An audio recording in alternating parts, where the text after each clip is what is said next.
Well, good afternoon, everyone. Welcome into Flying with Mike. I hope y'all have had a great weekend. Looking forward to this. We are in the Make-A-Wish A320 for Allegiant, and we're going to head out of MidAmerica Airport. It's been a while since we've flown this, but we're going to fly from MidAmerica down to Tampa St. Pete / Clearwater, Florida. So I hope y'all are ready for it. It's going to be a fun flight, I hope. Along the line, and the Hawker 125 is in saying, "Oh my, bus day. Yes, sir, we're taking the A320 up." Two reasons why this one. Because you all know, a lot of times will do the tollless aircraft. There's been an update to the Flight Factor A320 uniform package out there. And I'm going to go out and see what kind of trouble I can get into with it. In the meantime, and I didn't think to pull this down real quick, but you know what? I'm thinking about it now. I'm going to get the link here for you. It seems when I put the link in manually, it seems to work okay. It's when I let the computer do it, that's when it says, nope, balk, 10-yard penalty. Not gonna happen. And right now I seem to, oh, there it is. Now this is available, folks, for both of the X-Plane 11 and 12. So, you know, you'll be able to use it in both. I actually don't know though if some of the additions, we'll say, that came to this version are there for the X-Plane 11. I don't know. So you guys that fly X-Plane 11 pretty exclusively, kind of let me know, either at Discord or here. So, and Hawker's heading out to lurk. Get it? You're at work. Understood.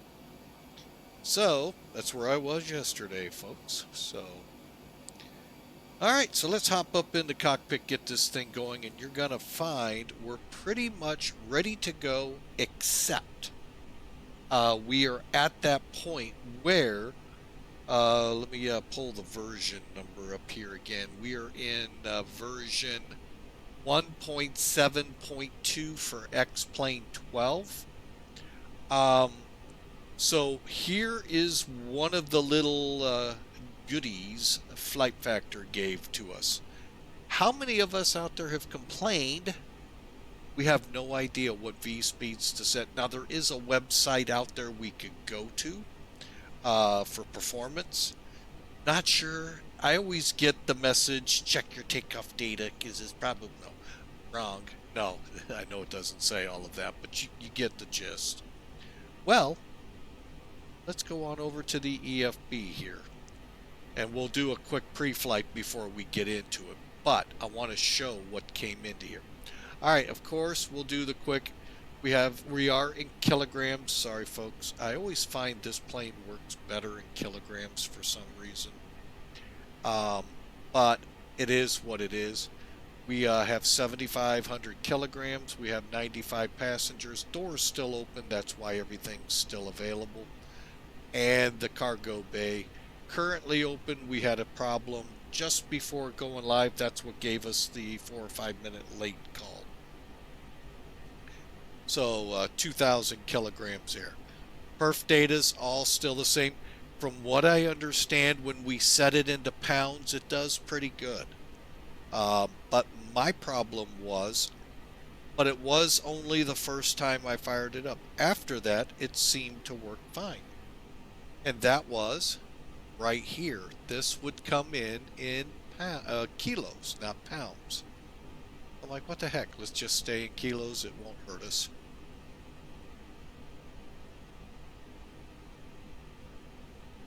And our European friends are going, hallelujah. So, alright, so before we were rudely interrupted by that break, folks, all I was telling our subscribers, we're in kilograms here. We have 2,000 kilograms of cargo. It's still open, the doors, because we had a little problem we'll talk about here. Got 95 people. and we're running 7,500 kilos of fuel. All right, here's what they've added. What? That's right, we can get our V, speeds, thrust, config.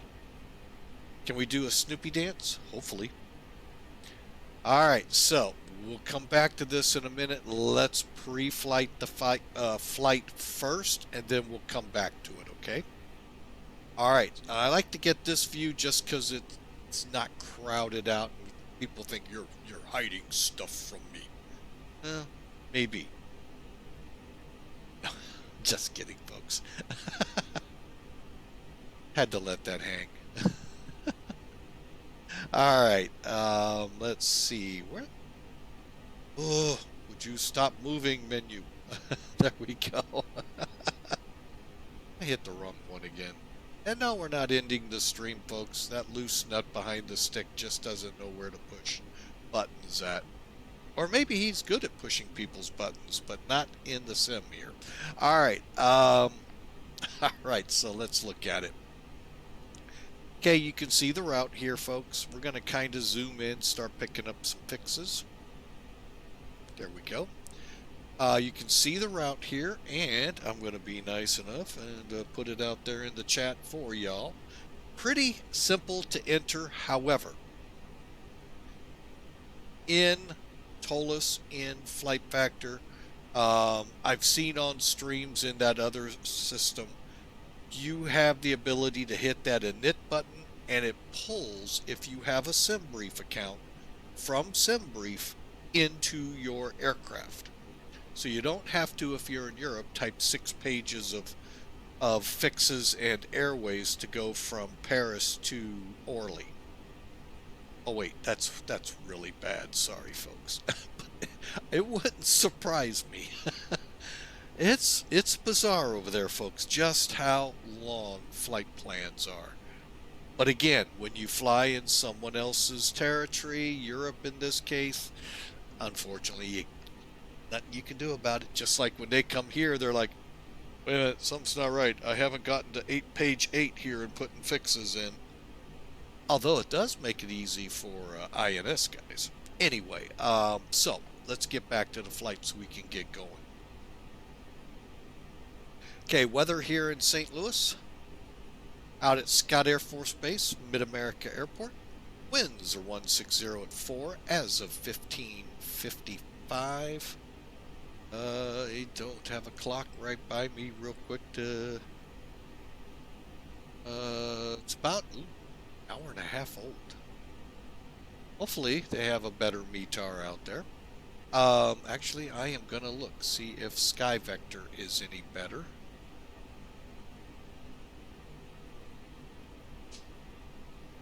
And it is, so we'll go that route. Okay, instead of using this, looks like it keys off when this was loaded. Let's come down here to SkyVector. We're just going to plug in KBLV, our departure point, KPIE, and no, we're not doing the Roman Greeks pi.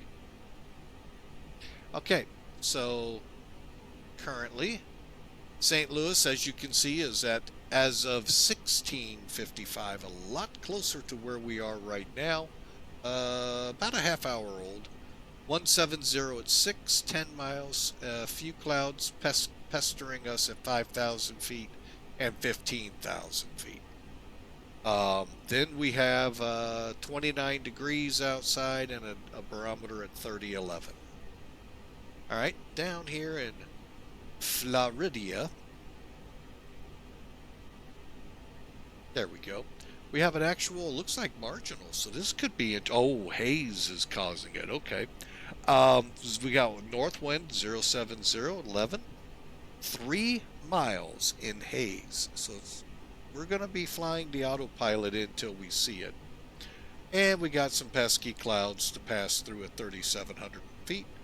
Again, 29 degrees. And 2999 for the barometer. So overall, folks, 2 very nice days. We'll get to, oops, did not mean to open that up. We've got NavGraph and SimBrief. I've just added that here to Sim Toolkit to make this more a one-stop shop, so I can get my charts, look them up. Actually was looking at the ILS we'll be shooting later on, or I can look at the airport we're departing right here. Anything, I mean, a lot of things you can do just with this program. It does go as a standalone on your desktop. You can put the link into Sim Toolkit to have it available to you there. And at SimBrief, if you click open in charts, you'll get it in the browser. So long as you pay the little addition to your subscription or start a subscription if you don't have one. And that's worldwide charts. Otherwise, folks, I'm in the US. SkyVector works too. It's just not as user-friendly, if I could use that word. Okay, and there's our routing again. Loadout for today, 95 peeps, like we said. Payload of 7,980 kilos. So you got our zero fuel weight at 50.8 kilos and 7.5 kilos in the gas tanks. So 30 will be our cost index, and dispatch is so kind to put us up at 39,000 feet. So you guys can get a nice look at the United States. All right, so let's clear all of this out.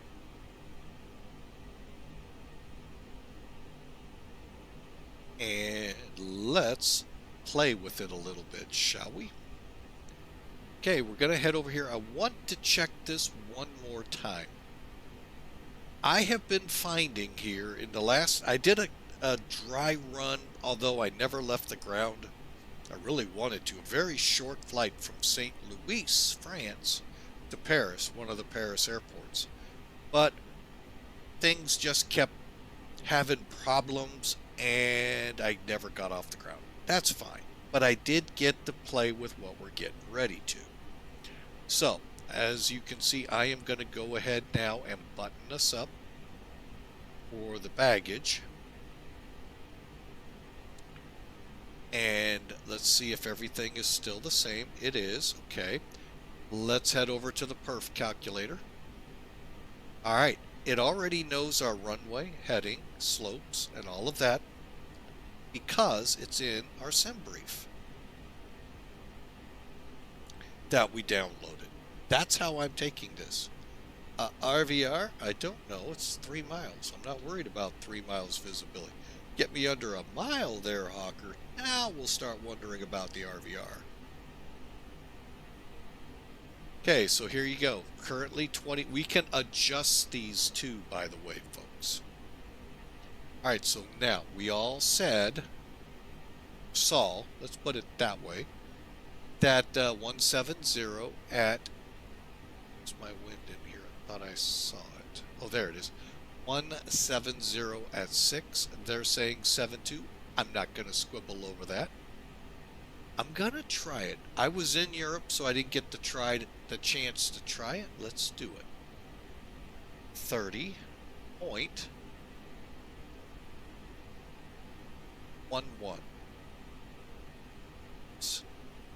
No, uno.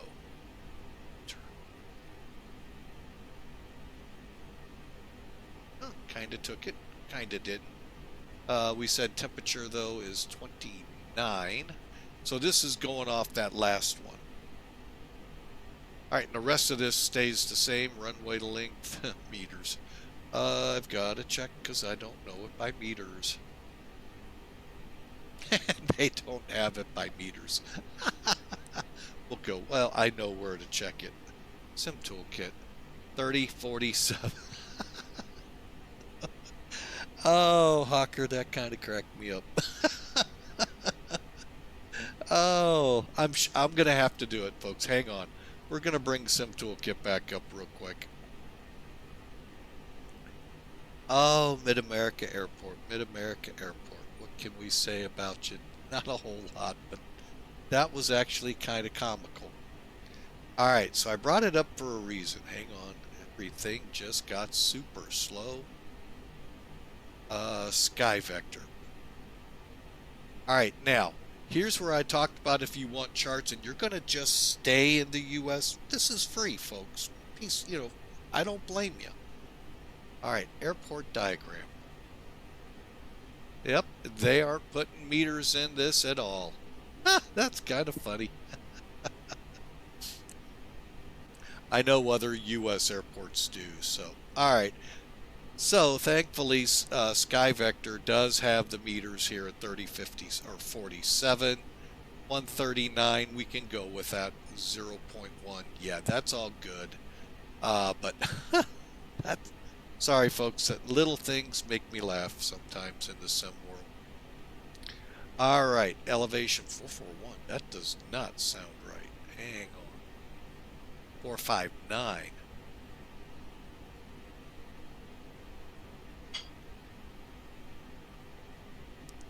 All right, 29, 30, 11. Okay, takeoff weight. Let's see what happens. We're not going to have that. We'll have air conditioning on. If we just go with this and see what it says. Flaps 3 toga. Holy, well, I guess you could. I guess you could. I don't think the planes fly out at my airport in flaps 3 config, but I guess you could. Let's reset to flaps 1. And let's try a flex. Now, the only downside I've seen to this calculator, and folks, it is important, but I'm not really, it doesn't really bug me. It doesn't tell you how much runway you're eating up. Tolus's calculators do. And I like knowing that, but then I'm hoping this is doing a good job at setting. Oh yeah, calculate. Oh, I just hit set. Doggone it. Well, we'll go back. So, did it flex? I said flex. Dagnabbit. Oh, maybe I can't flex. Let's try flaps 2. Alright, maybe it's saying poo-poo on... Wait a minute. Yeah, that's right. Takeoff weight's right.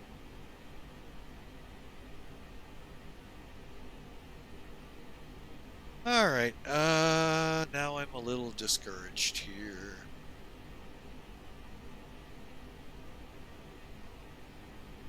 Because yesterday I did get a flex, so we'll go with it. Flaps 1, toga, 141, 148, 153. Maybe the plane's telling me, Cap, can't do that. It's possible. Very possible.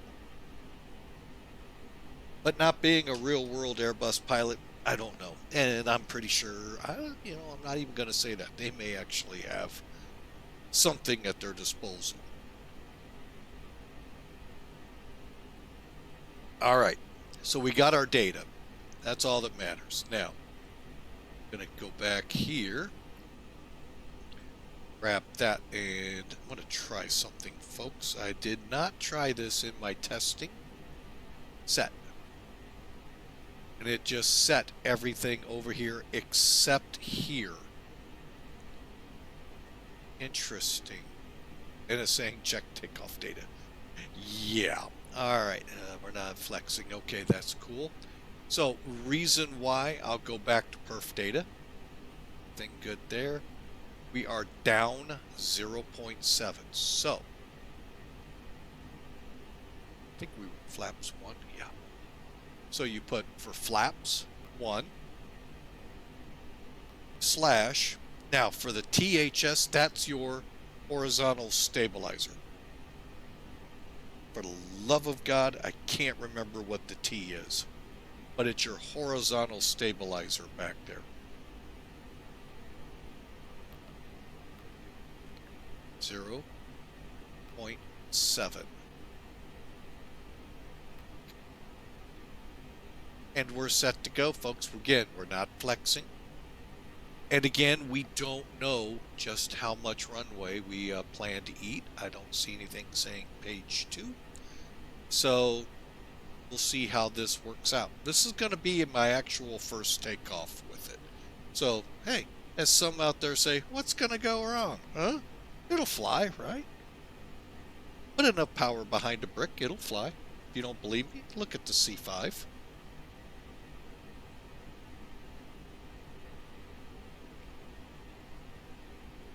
All right, so we've got all this good stuff in here. I'm going to go ahead and button up the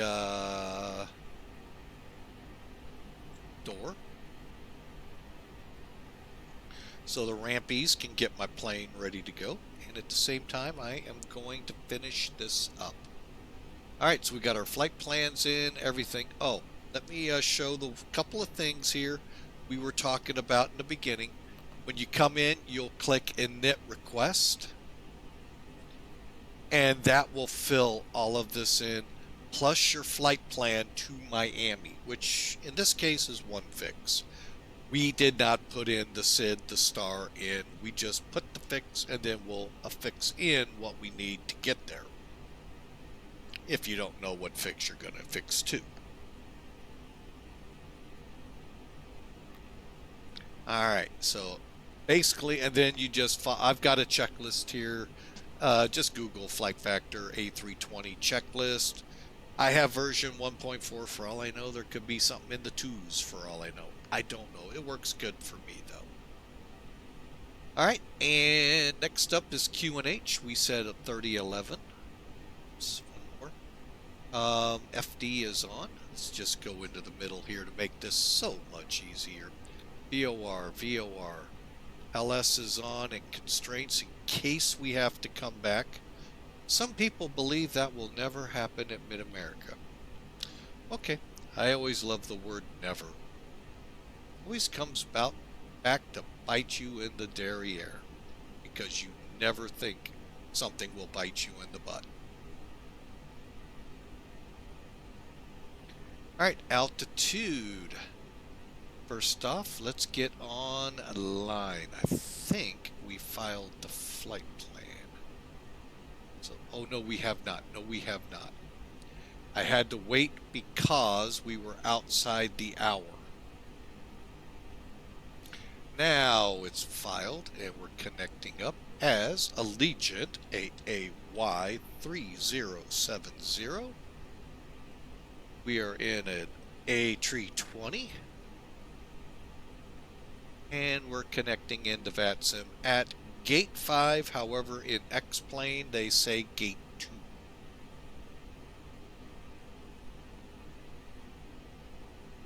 All right, we are now online. Folks, you're welcome to join in. PM Pilot, welcome in. Did they update? Well, I'm going to ask you this. What you see, sir, is what they've done. And I mean, it is to some degree, it looks a little better. That actually came a couple of updates back. But it's still, in my opinion, could use a little tweaking. It's not as, I prefer the X-Plane 11 version. But I don't know why they changed it so much when they came to X-Plane 12. So, but it's getting better day after day, or update after update, let's put it that way. So, but thanks for chiming in there. And folks, we'll be back here in a moment. Our followers and viewers are in a commercial break. Subscribers are not. So give me a second.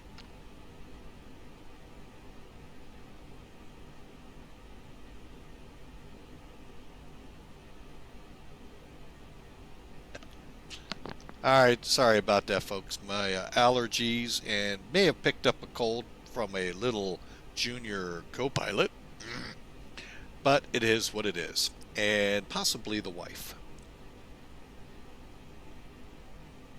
But we'll get through it. All right, folks, we're back. Sorry for the commercial breaks, but somebody's got to help pay some of the bills here. All right, we'll go to flight plan here. All right, now you noticed when I had that up there, that discontinuity, that's because there really isn't a departure here with MidAmerica to Centralia. That is the way you come in. 9 out of 10 times is from Centralia, especially with Allegiant.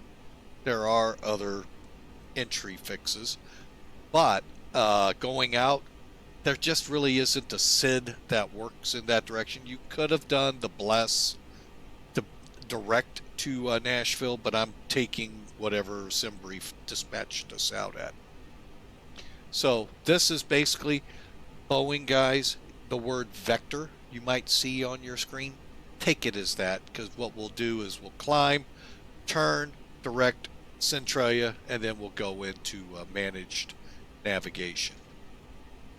And speaking of which, real quick here, we'll get that in. No terps.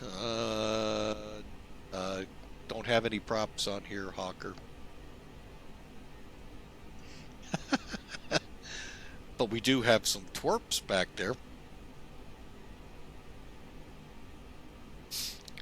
All right, so I thought you were lurking.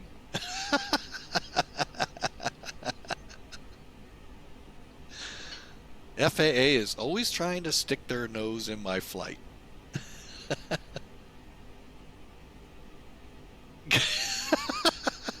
Yeah, I got plenty of twerps behind me, dude. Come on.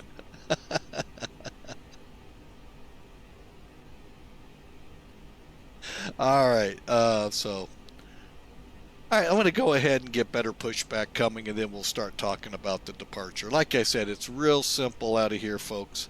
It's basically we're going to climb. Oh, yeah, I was working on altitude. Sorry. Cold is a little bit affecting me, so need to get on some of that oxygen here in the cockpit. We're going to go straight for 39, but normally the dispatch out of here from the tower, 3,000, 5,000, 7,000, somewhere in there, direct Centralia, departure 125.2. There's your terminal procedure. Like I said, we're not doing a SID out of here, so. All right, so here we go, better pushback. And by the way, folks, we had someone in the 3-hour broadcast Saturday ask what are good items to have if you're starting an X-plane. This is one of them. It is free. Really good. Now, don't get me wrong. The one that comes in with X-plane 12 is not bad. This one, however, I can set it. Well, we'll do a little bit of fun with it here. The other one would be terrain radar, AvTab, and of course, Microsofters know this. X-plane is big now in it. XP is what it's called for X-plane. UIPC. It integrates your sim into so many different payware, aircraft, and stuff with the sim, ACAR programs for VAs, and it's free, folks. Now, you can buy the license, and it opens up some more things for it, but it actually is, in the most part, you use free. So, better pushback. Now, you could, at the start of your flight, pre-plan this and then come back and click start, and it starts, or save the headache. So we're going to have, like I said, a little fun. We're going to start here, and then we're going to kind of drift it this way, more in the way they actually start here. We'll go here, stop it there, and then we'll end up back here somewhere. Now, with the default pushback, you won't be able to put all those little turns. I say this. Places like Atlanta for cargo planes, they've got a real interesting pushback pattern. Philadelphia, St. Louis, you'll push back to a number on the where the center line is. That's how you can use this. Get the plane turned and pulled. So it's really nice. And the fun thing is it does run into buildings. Highly recommend this. And I, like many streamers, would love it to go back to the old tug and bar. I don't know how to make it do that. I'm sure there's a way out there, but nobody's ever been nice enough to tell me.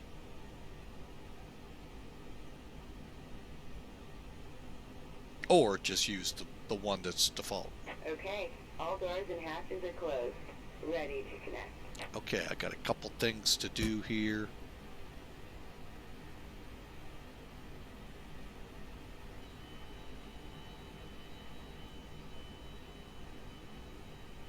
Oh, I think it did it already for me.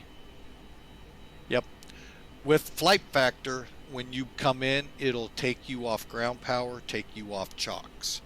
So the nice thing about an Airbus that's not nice about a Boeing, it automatically turns the generator on. In Boeing, you turn the APU generator on. Tow connected and bypass pin inserted. Release parking brake. All right, so as she said, we are ready to push. So, and you see it's a nose gear hugger. So here we go. Let's watch it and then we'll start. Starting pushback, and you may start engines.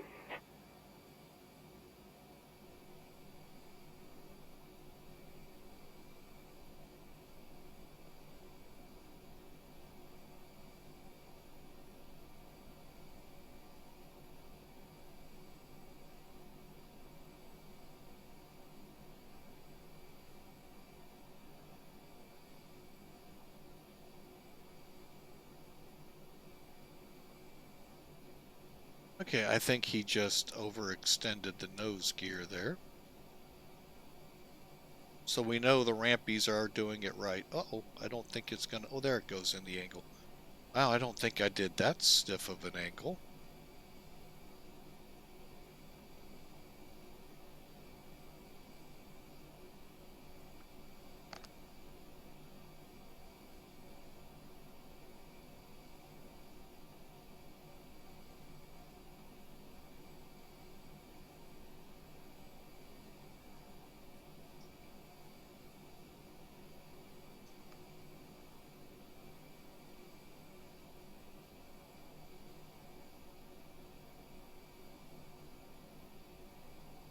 And sometimes it looks like he's going every which way but loose.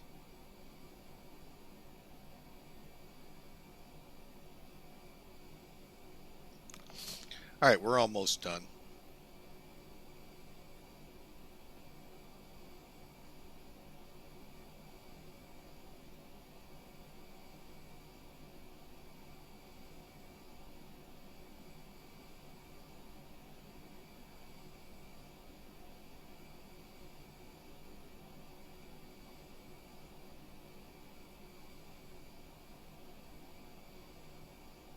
And there you have it. Little things you can do with this, folks. And then if I wanted, I could actually pull it forward if I needed to.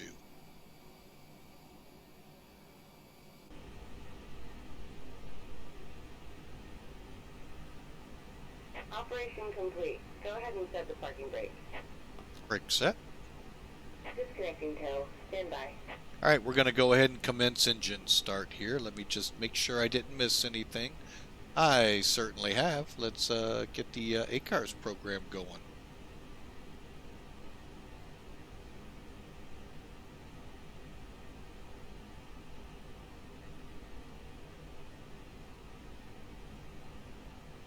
He says very cautiously as things are just...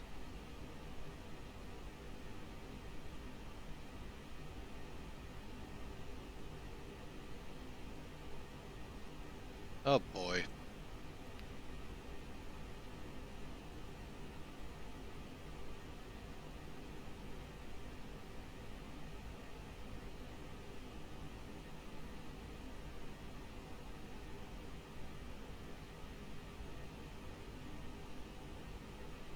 All right, hang on a second, folks. My updates are coming in right now on that. Tow is disconnected and bypass pin has been removed. Hand signal on the right. We'll see you next time and have a safe flight. Thanks for flying with Mike.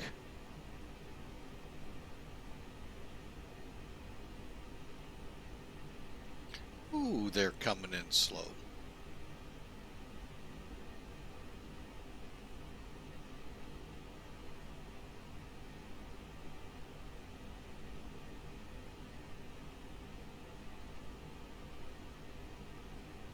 Hang on, folks. I'm still waiting on it to update. I wasn't expecting that.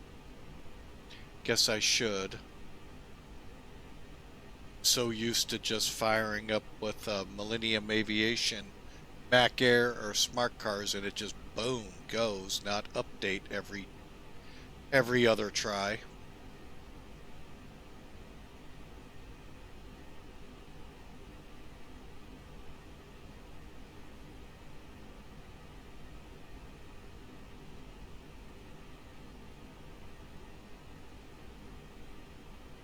All right, it's almost done, folks.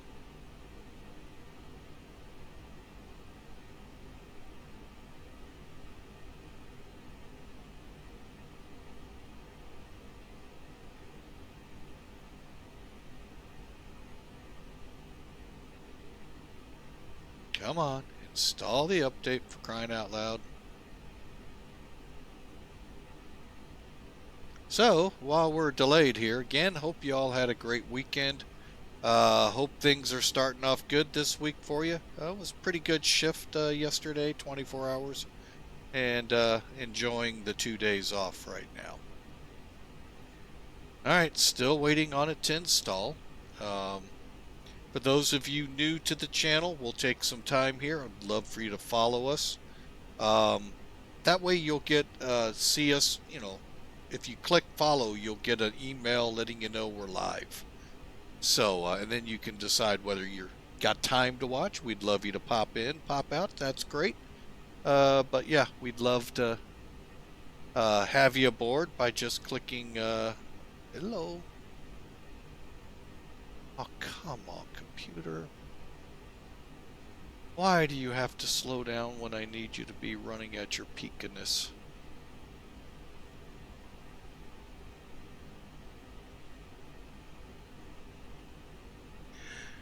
Oh boy.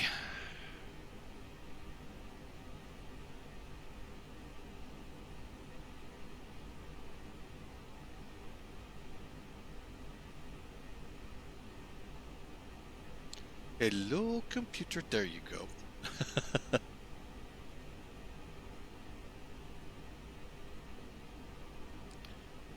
Oh boy.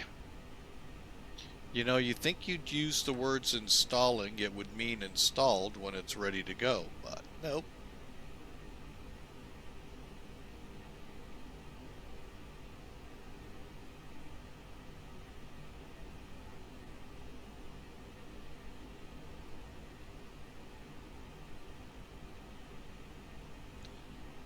Oh my goodness.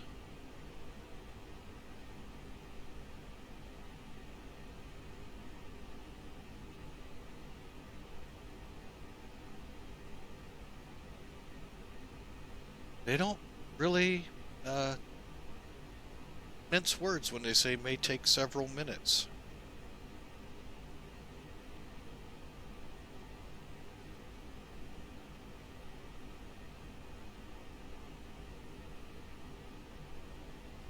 Now, granted, it doesn't help that OBS is in the mix here, taking a lot of system usage out of it, but kind of ridiculous.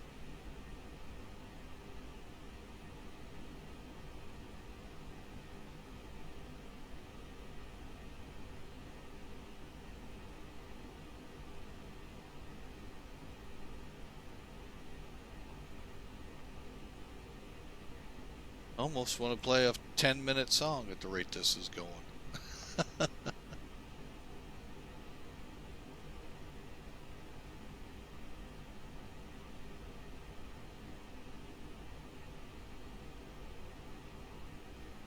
Come on, smart cars, you can load.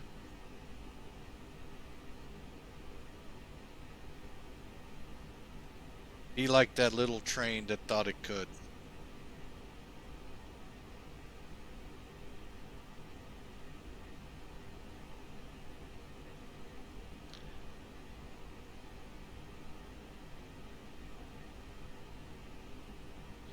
Alright, we're going to try one more time. Now it should load.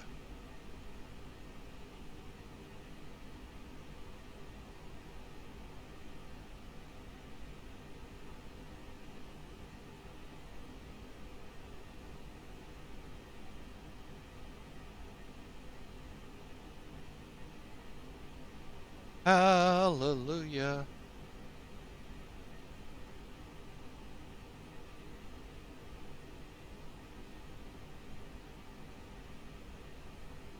Now, I will say with Smart Cars 3, folks, if you're in an airline that uses it now or is testing it, I don't know where we actually... It's actually real simple to use. Even, I would dare say, about as simple as the A-Car system for FedEx. You literally just click, well, no, FedEx, you got to actually, well, we loaded the flight earlier, so okay. About the same. Okay, it's about the same. Show route. Oh, wow. No, we're not doing that one. Hang on, it's got us on the Fox 5. Please tell me things didn't change somehow.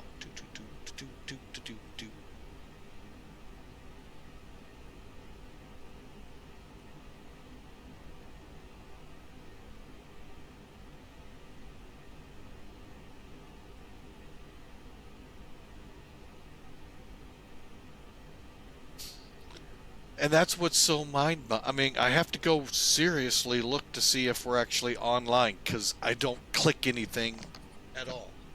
It's really mind bizarre here. Yeah, it's showing us online. Okay. All right, folks, let's start this firecracker up, shall we? Did I get a message?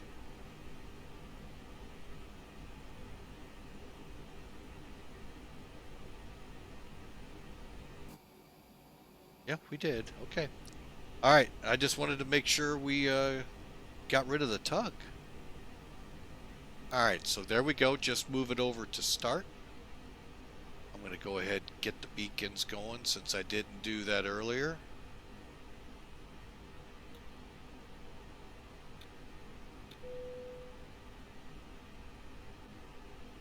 Okay. And back down. Folks, it is so simple. Everything I've just done, all I got to do is click start. And we'll just watch it.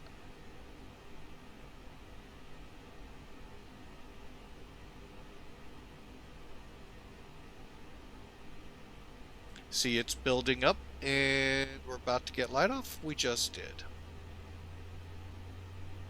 That's how simple it is to start an Airbus.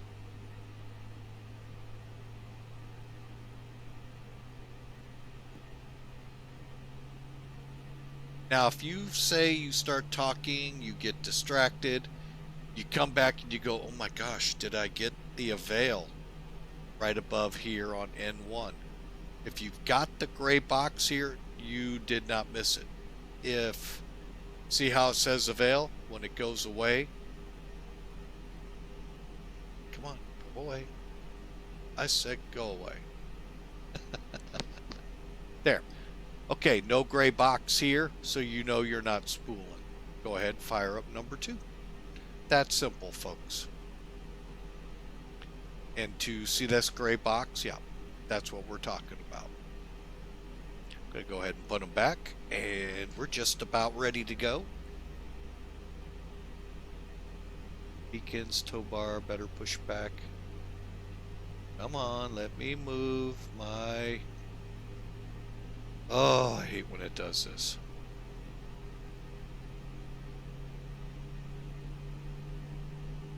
There we go. Oh, there we go again. Alright, so we're waiting on avail. There it is. First thing I'm going to do is click the chrono, give them 3 minutes to warm up. It's a warm day anyway, so it won't take long. Let's put the mode selector back to norm or now. Okay.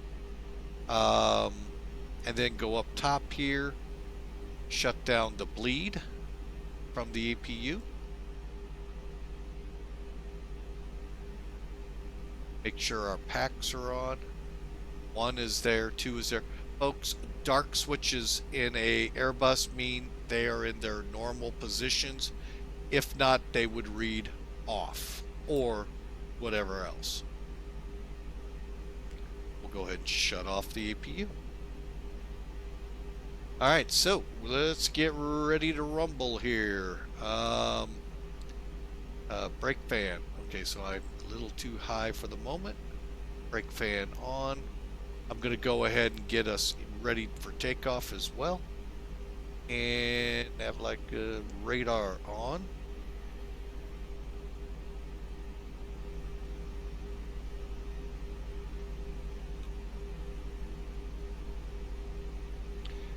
And spoilers set.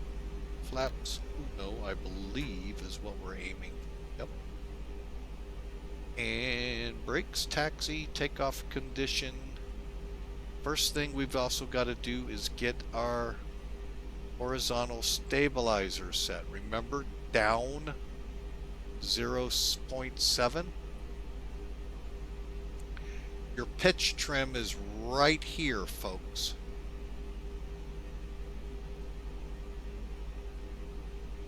Down.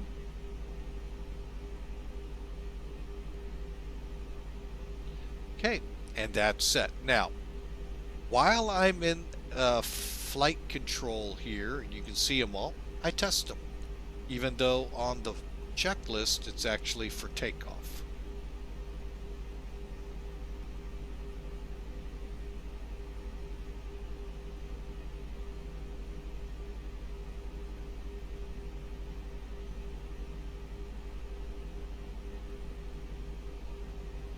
Things are a little slow, as you can see.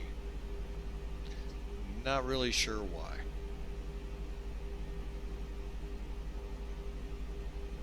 Okay, and then we'll just kind of check them all. All right, now we can taxi.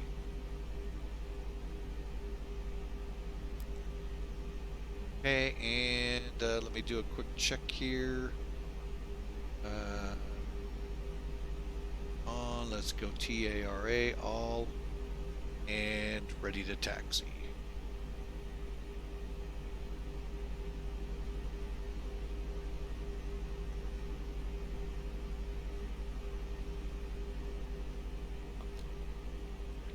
All right, taxi lights on.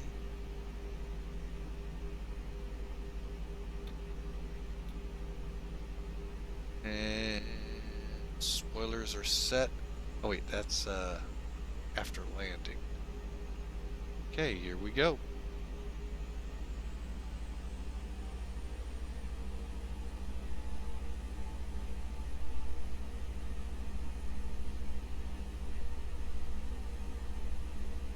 All right, now you can see we got a little checklist thing right here. Check cabin. We'll do that here down once we get out of here. I'll show you how that's done from the EFB. It's the only way I know how.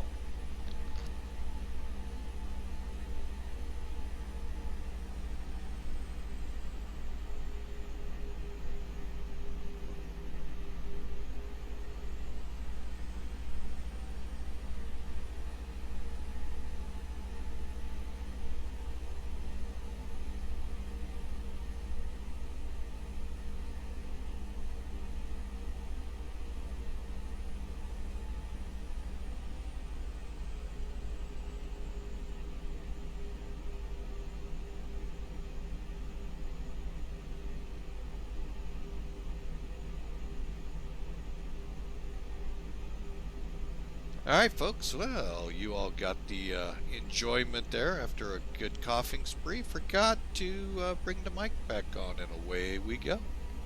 Somewhere along the line I dropped the mic. That's never good. Dropped the captain.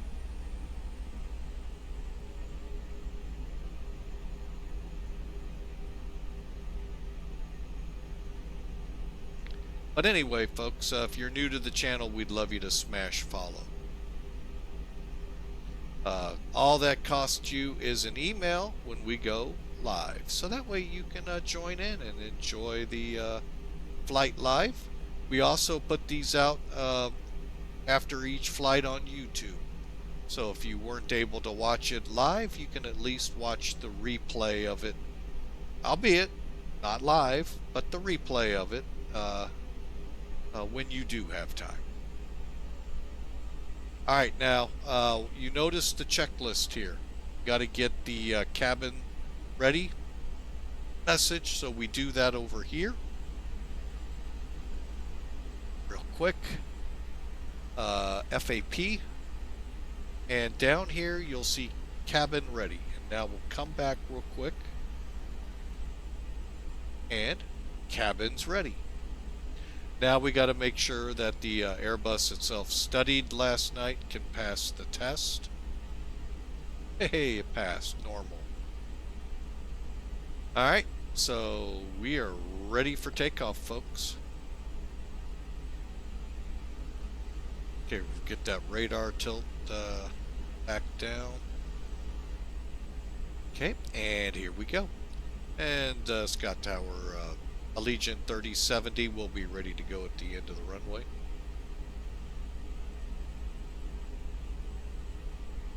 Roger, Allegiant 30 will line up and wait.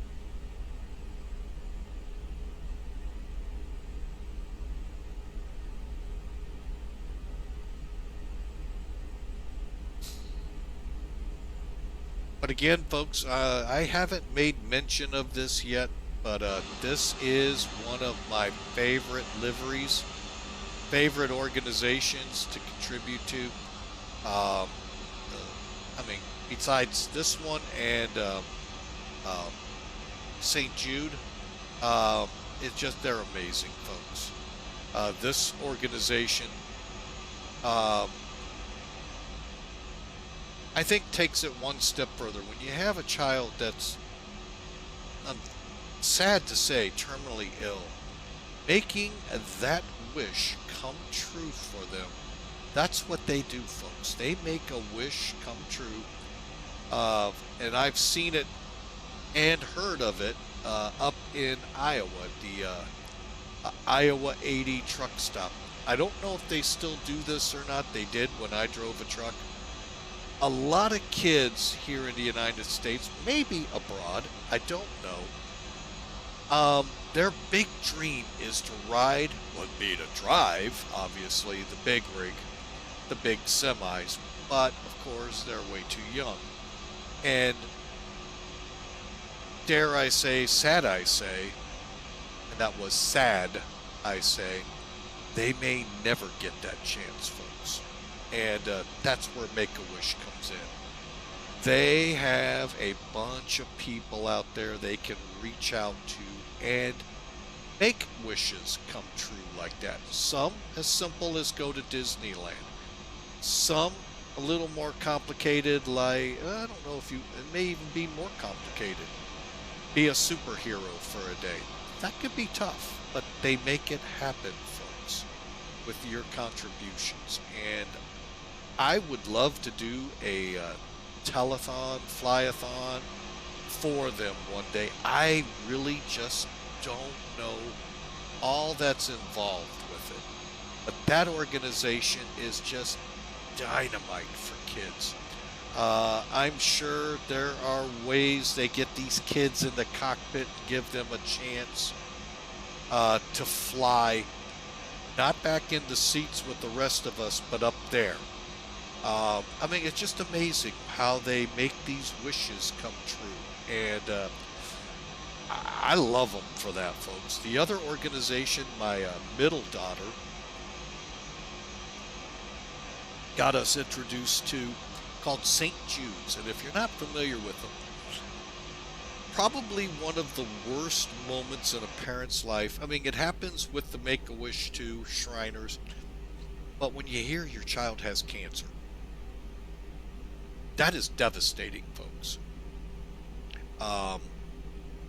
One, you don't know, are they going to actually pull through?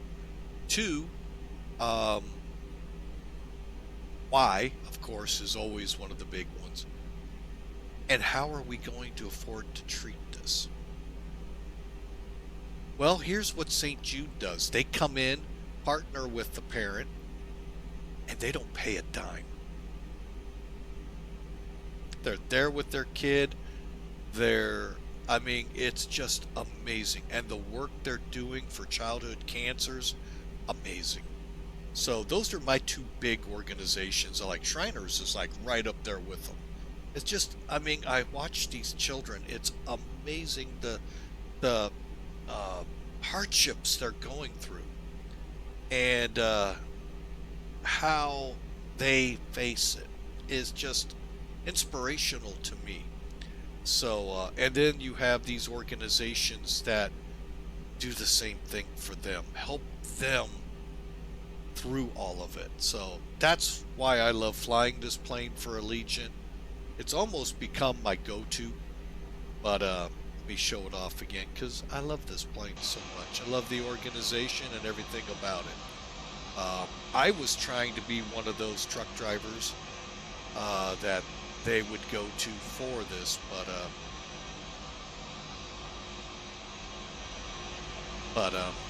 I unfortunately got out of trucking before that could happen. So, all right, enough of that, folks. Let's get into flying, shall we? But yeah, great organizations. So, all right, remember I said we have this lovely light panel here, which right now is not correct. Uh-oh, clicked something wrong. Sorry, folks. Hang on, let me back up, come back to it. Uh-oh. Well, I was going to set the lights for takeoff, but I clicked the button instead.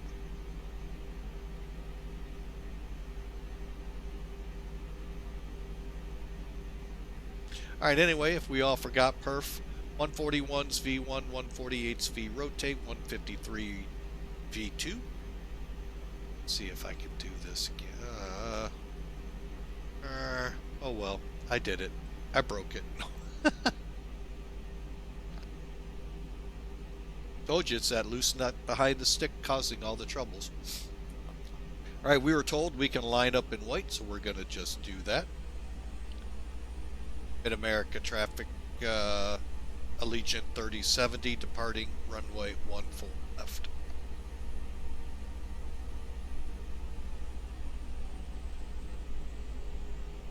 Again, folks, feel free to join us. We're heading to Tampa City. Traffic, Southwest 1721, taxi at runway 12 right via taxi A. Probably has no idea. I'm not a factor. Alright, there's our slope. That looks a little more than what I'm used to at the airport, but then again, we're a sim, so... Alright, so here we go, folks. Lights on. Remember, we're going to be toga.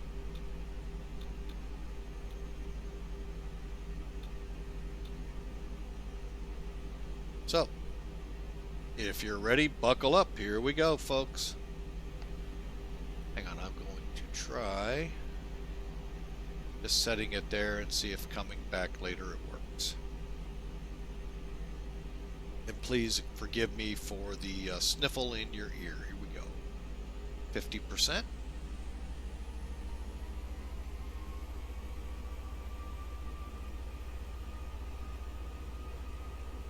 All systems look good. Let's go.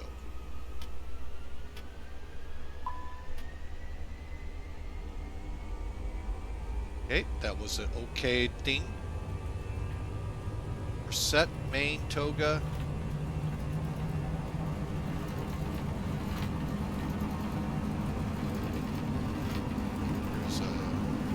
There's airspeed's good. 21. Up, up, and away. Rotate.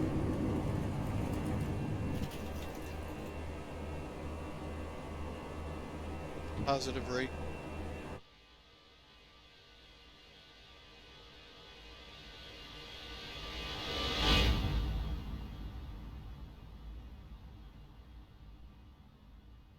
Alright, and back in the cockpit as we go direct over to Int'l.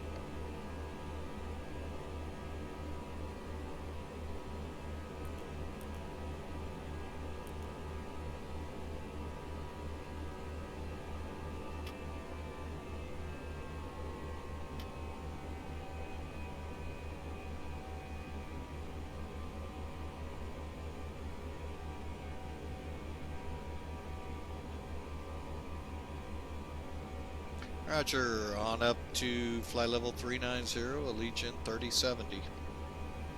Alright, let's pull this up. Direct, E&L, insert, and direct we're going. Okay, flaps up a notch. Closing them in.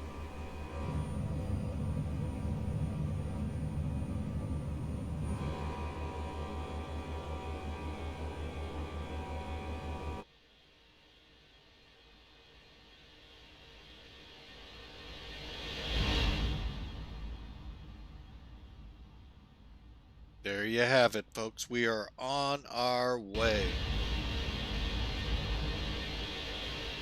With, I'm sure, a few wishes aboard. So I hope you all have a great day. Enjoy. We are on our way to Tampa, St. Pete.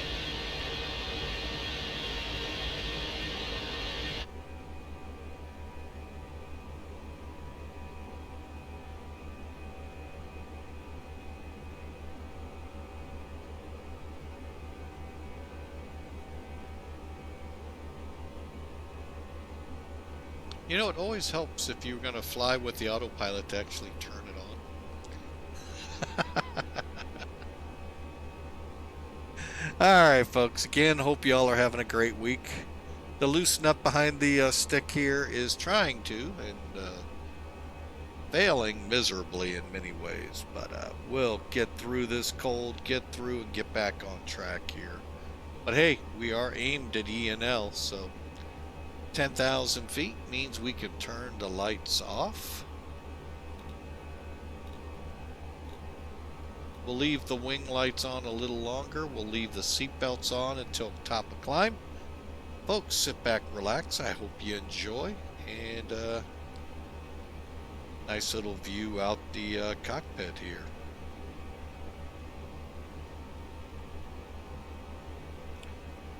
So, but thank you for being a part of Flying with Mike today. Always love having you aboard. So,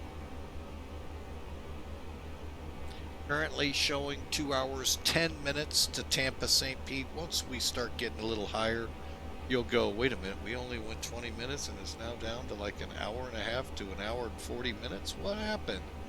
Wind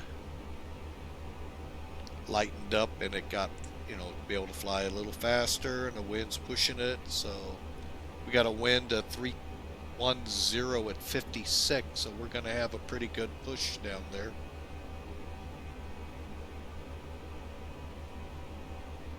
Let's take a look at the clouds. Ah, that's what I meant to get, folks. I'm going to keep that to myself, but yeah, I meant to get an add-on that was in the back of my mind. It didn't. So, but folks, we'll be back after the break.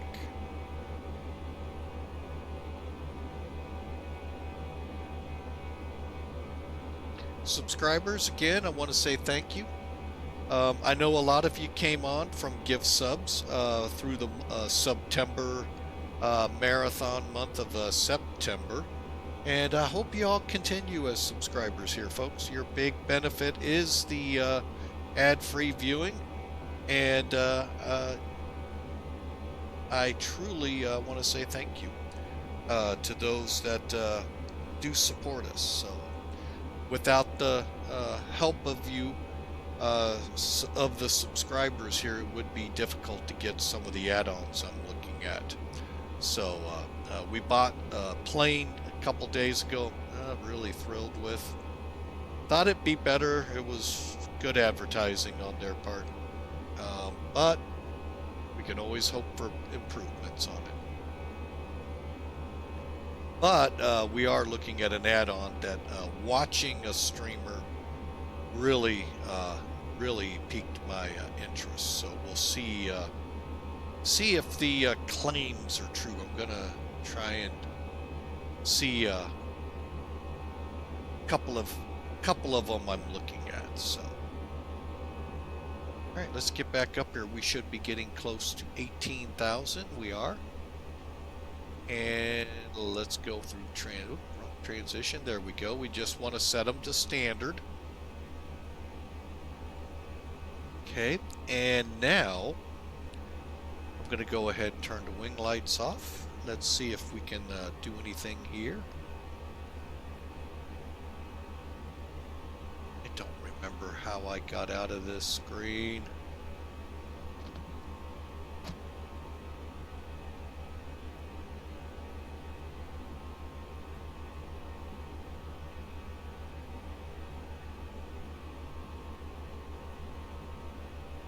Or if it's just patience.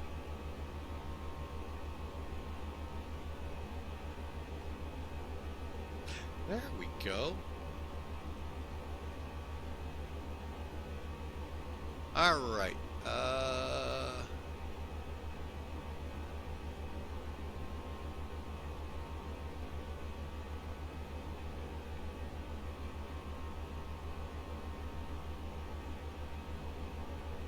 All right. Now, at night, we would be able to see what I just did here. But, unfortunately, by day, we really can't see it. So, you ask, what? I'm being stupid, that's what I'm being. Sorry about that. That loose nut behind the wheel just keeps hitting the wrong buttons. Curiosity. I was hoping those manuals might be of some use to us. Alright, I'm going to go ahead and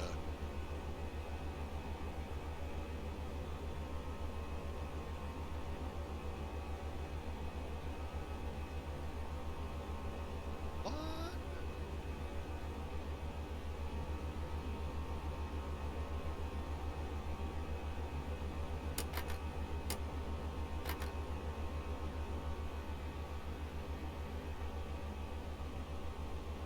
Try this again. I know another way to do this. Huh. They used to let us open and close the door. So they took that away from us. So, here we go. We're in the cabin now. Now you can kind of see the lights over the wings, or over the windows. So yeah, it does look a little different.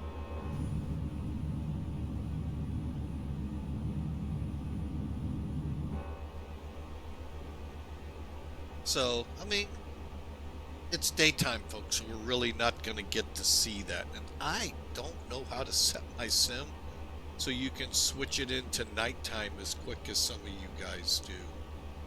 So, I would really love to be able to do that, but I, for some reason, end up with the nice load screen saying, please wait while we change you.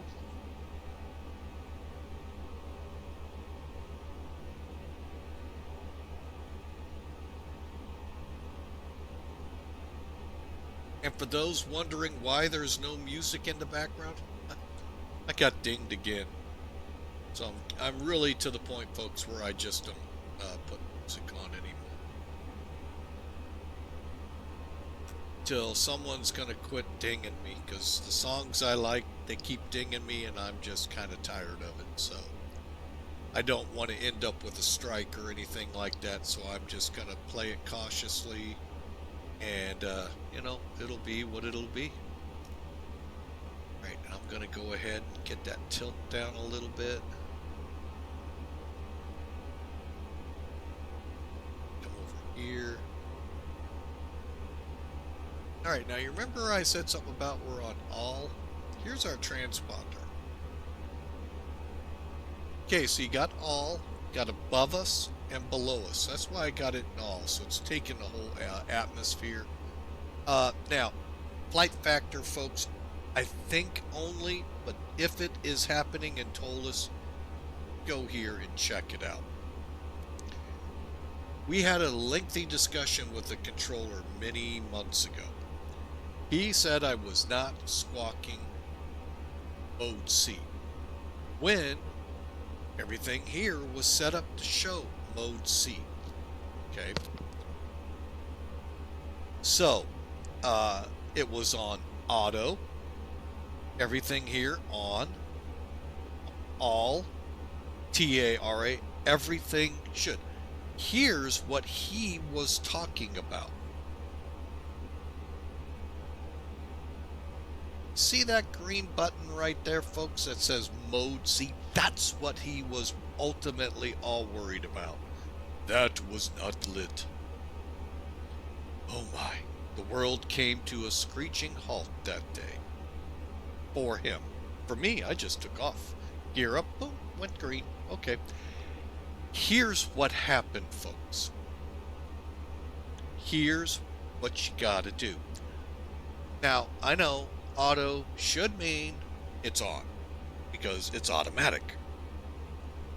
Well, auto means, I guess, when the gear comes up, boom, then it goes on. Or it's when you lift off. It's actually, that's a setting within XPilot. Or when the gear come off the ground, it automatically puts you into Mode C. However, to quell nervous, irate ground controllers, or center controllers in this case, you in this plane have to go to on. Okay? It doesn't matter if this is set, if this is set. This could be in standby, folks. And you know what? They don't give a flying rat's patoo. It's this green button that's flashing up here. That's their ultimate concern. Period. End of story. So, oh yeah, and of course the numbers in the box there. Make sure they're right. That wasn't the problem. His problem was it's not in Mode C, man. Not in Mode C. Okay, now you're in Mode C. You could almost hear Zen coming around him. He was comforted. So, long story short, folks, make sure in the Flight Factor A320 you have that on. Now, one other thing that could pose a problem to you. That's over on this side. All aircraft. I don't care if you're in that dark side sim or this one. Make sure your microphone button is lit or on and that you're on. Another way to make sure these two are on and working or should, quote, quote, be working properly. Right next to where you see my COM 122.80 here, make sure the TX and the RX. I don't think you're gonna see them.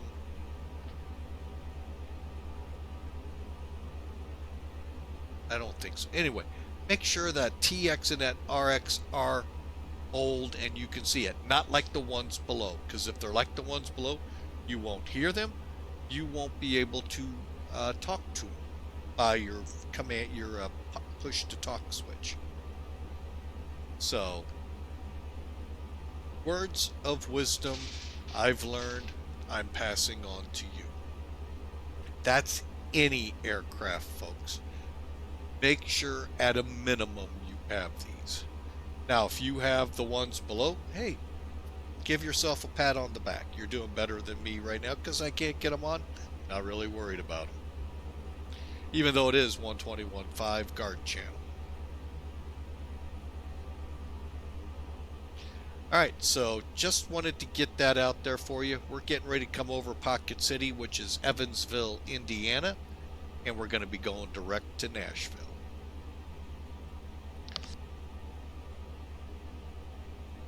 And I'll go ahead and leave VATSIM up there for a while.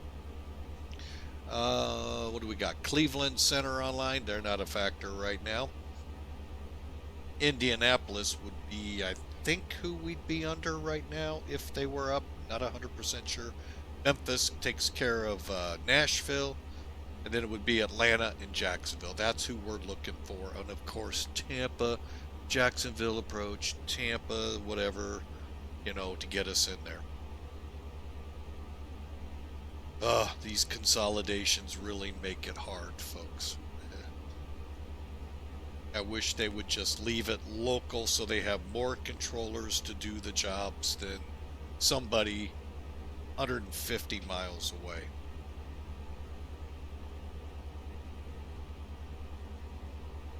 But that's the system we live in now.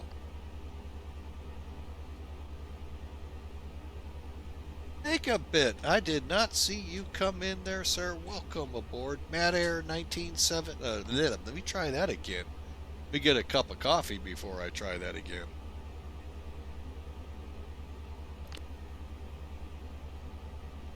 That was Matt 1997 Air. Welcome in. Glad to have you both aboard.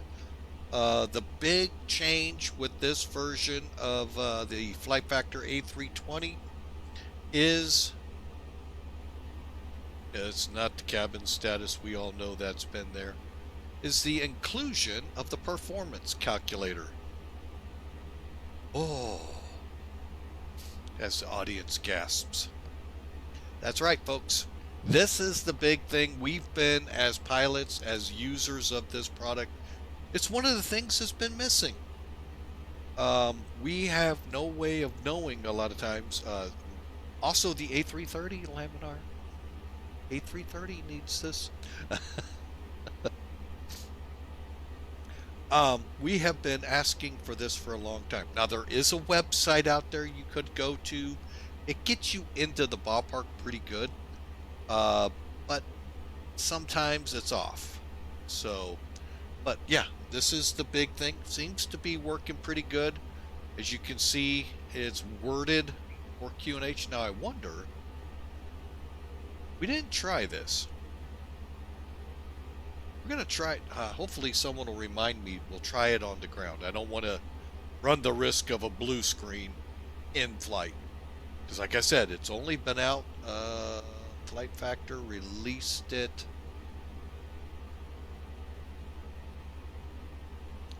Oh, where are you? Updates. There you are. Back on the 29th, so just before the end of September. And I am going to...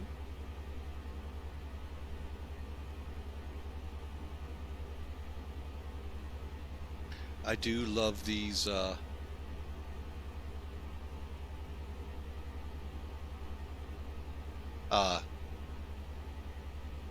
animated emojis on these Discord sites. But yes, they have now a performance calculator, and it seems pretty good. I was setting up a test flight that would have been Sunday, and initially ran into the check your information screen at the bottom, but then I did something in here, went back, did it again on a complete shutdown, restart up again, and it was fine. So this one ended up, I'm sure if we'd shut down, came back up, we'd have been probably fine. So, but anyway, there's our 1.7.2 brought us the performance calculator in X-Plane 11. The THS wheel animation was fixed, turbulence fixes in X-Plane 12. I never had any problems with turbulence. Huh. Oh well. Alright, well, we should have leveled off, or just about 2,700 feet. We'll go through the checks, do some quick system checks, and get into cruise here, folks. And if you noticed, we're down to 1 hour 16 minutes. Fastest 45 minutes you've been through in a long time, isn't it, folks?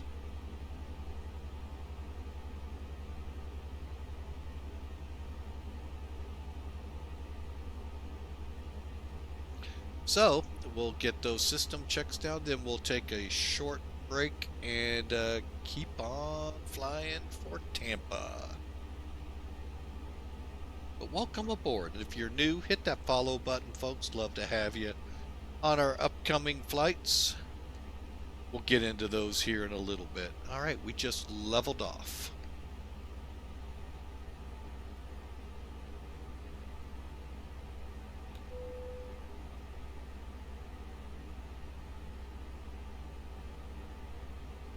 All right, folks, let's do those system checks real quick. Basically, what they do every so often, usually about every 30 minutes or shorter, they go through and check everything to make sure they're in good shape. Everything's so far looking good. I don't have any problems sticking out. Hydraulics looking good. Fuel, though, is not. We need to balance. So let's get up top here. First thing I'm going to do is turn on the crossfeed valve. Prior to that crossfeed valve being turned on, each engine was being fed by that side's fuel tanks. When the transfer valve was turned on, or crossfeed, now both wings are feeding both engines until I turn off these pumps. May get a ding. You do in Int'l.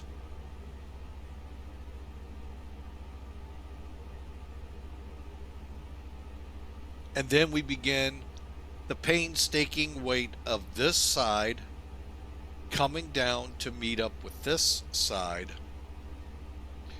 But it helps a little bit that it's feeding now both engines instead of one engine. So it takes time, but yet it doesn't, as in with Int'l, it does put a little fuel in here, not much. This one, I don't think it puts any into it. And I have heard, don't know if it's true or not, way out of my league as a airport firefighter, that is exactly how it works in the real A320. Can't speak, I haven't heard on the A319 if what Int'l does is fully accurate or not. So, and by the way, if there are any airline pilots out there, especially in the bus world, I got a question for you. And I know some of you have probably never had to declare an emergency, and you can pat yourselves on the back and go, thank God, I never had to do that. But those of you that do, why do you tell us in the airport fire response hours of fuel remaining instead of right here? Is there, and I'm being serious here, folks. This isn't, call them out, this. No, I'm just asking, is there a document in the plane you're going down to relay it, and that's where it is? Because I'm here to tell you, about 9.9 out of 10 firefighters will have no clue what the burn rate is in your plane. So if you tell me 3 hours of fuel, hey, that's great. If it's an Airbus, I kind of know. If it's a C-17, I haven't got a clue. We'll come back to that after the break.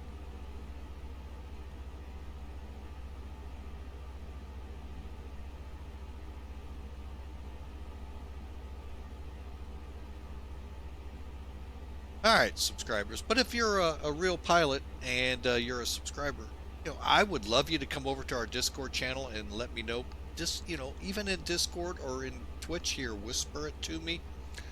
I'm just curious because, a lot of planes, I really don't know the actual fuel burn. I mean, you give it to us in kilograms, we know that conversion real easy. But it's just, I always wonder why you do it in hours.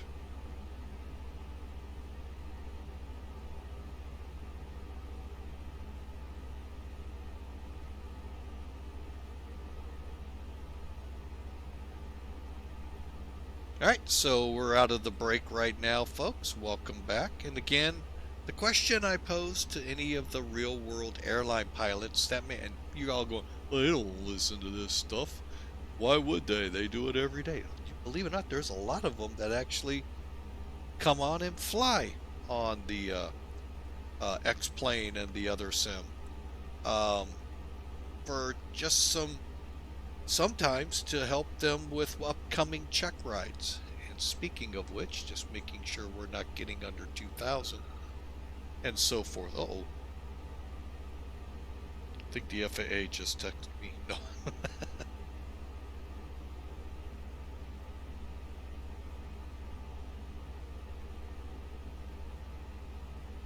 Okay, cool. But anyway, the question is, why do you report in an emergency situation in pounds? So instead of, I'm sorry, in hours instead of pounds. Because, like I said, I don't know what a C-17 burns, but I do know kind of, sort of what an Airbus and a 737 burn. But it's just, it helps us to know, like, we already know it's a big plane, a lot of fuel. But it does kind of help, so I'm just curious. And I see our moderator has unlurked and come in with a topic that I need to take a look at. As soon as I make sure we don't get under 2,000 here in the right tanks. So we're trying to... Boy, we're getting close to the 5-minute call here.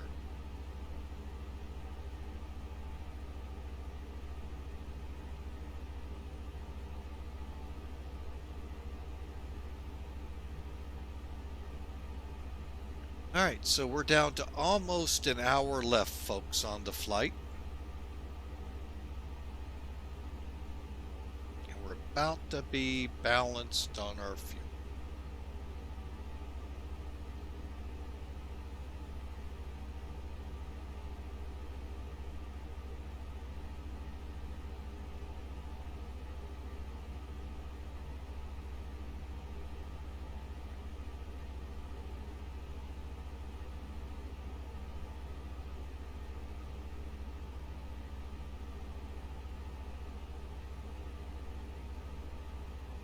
All right, 10 to go. Oh, there we go. Put them back on. Boom, boom.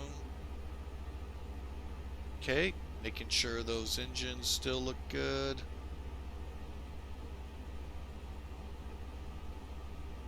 Go back up. Turn the cross feed off now. So now the left side feeds engine 1, the right side feeds engine 2. And we're still a little off, but we're okay. All right, that's that one.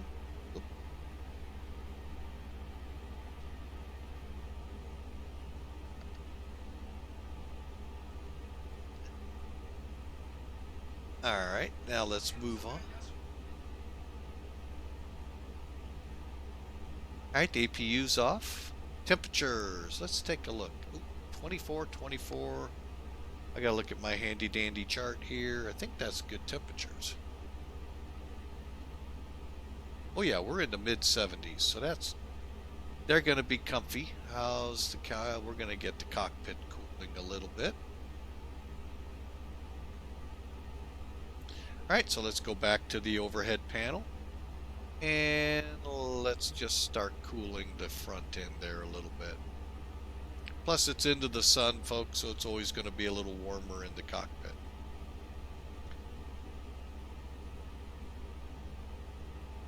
All right, next up is the doors. You're going, I really hope the doors are all closed. They are. We want to make sure the slides are armed. But more importantly, this number we look at. No, this is not the cabin air they're breathing in. It's the tanks in the cockpit. The pilots will breathe if there's fumes, if there's any reason for an emergency descent, and I think they actually go on oxygen at a certain level, one of them. So in case of a problem, they can get it down safely. And then finally, the wheels, and again, light controls. Covers are closed, brakes are good. All right, and then we're back to the beginning. Let's check status page, looks good. And we'll clear.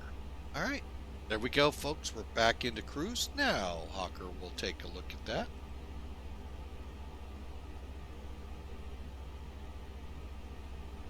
Oh, that's nice, but I'm not going to have this on the scene, Hawker.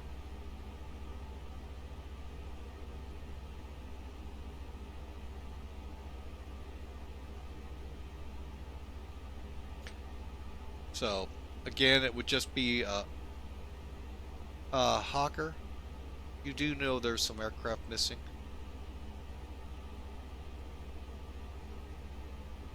Go through again. Oh, there they are. They're all the way at the bottom, of course. Silly me. A. It's the last letter of the alphabet. I always forget that.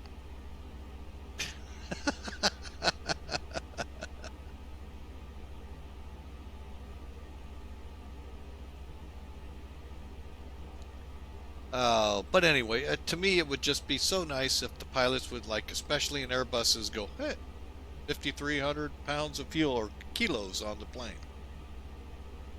Hey, we could do that conversion real quick.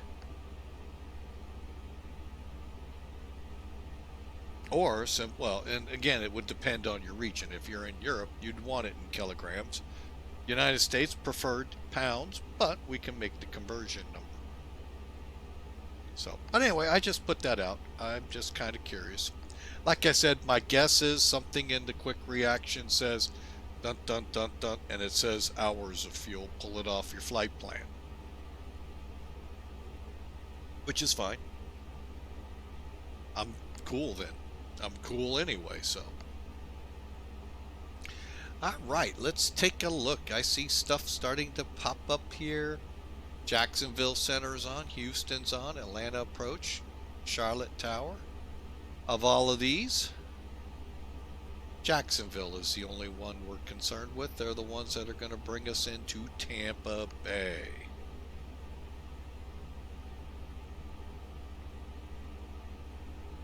All right, let's go to constraints, switch over to airports.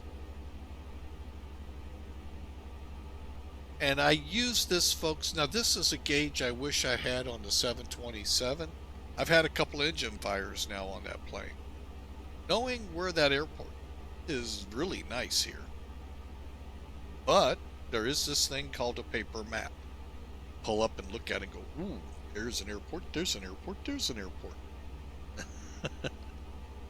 Which I highly recommend you still carry.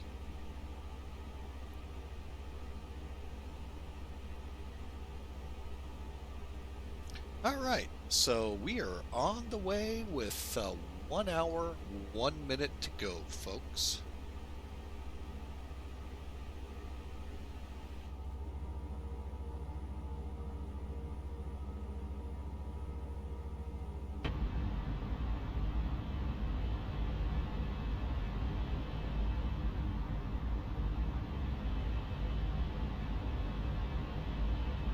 Now, I have had a couple of requests now, and I will need help from you all in doing a video on how to install scenery.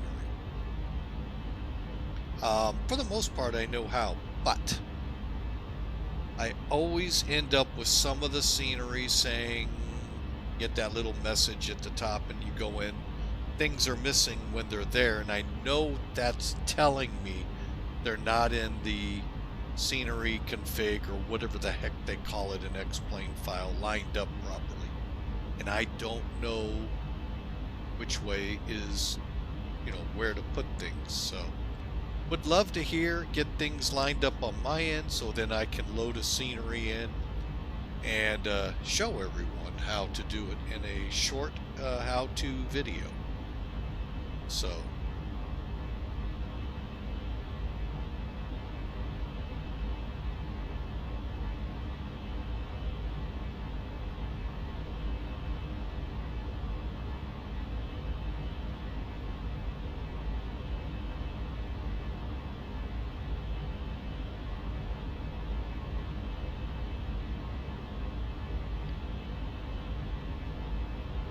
kind of shocked Atlanta Center.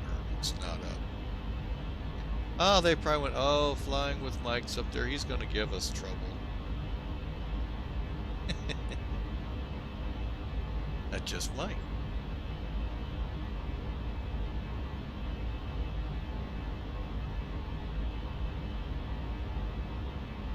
Alright, so approach, tower, oh, nope, no tower. And what do we got down here? Oh, we got quite a bit going on. Center will take us for the most part into Tampa. Not sure if they'll clear us to land. That Tampa and Orlando International are like right on the lines for each one. Miami and Jacksonville. It's kind of, to me, a little funny, but again, it's part of that, all of that craziness going on with this center or this ARTC group, whatever, the TradeCon, whatever, taking over this one and that one and all of that good stuff.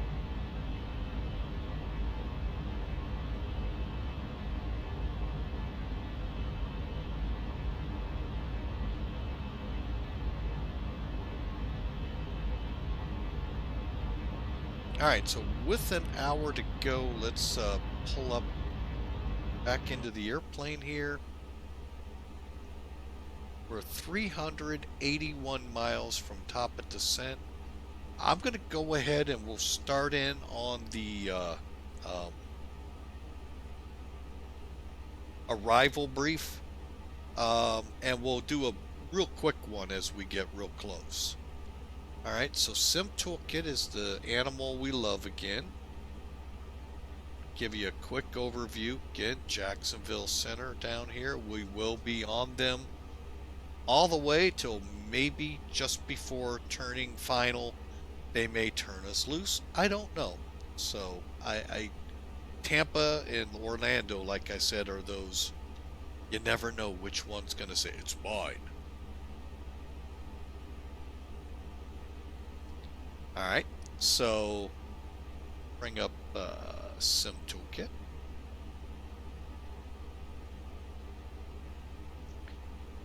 Alright, so we're going to be flying the Bang 1, or Bangs, B-A-N-G Zulu Uno. Alright, we got an ATIS 134.5. And when the tower's out, it's an ASOS. Graphic will tell us the airport elevation, 11 feet.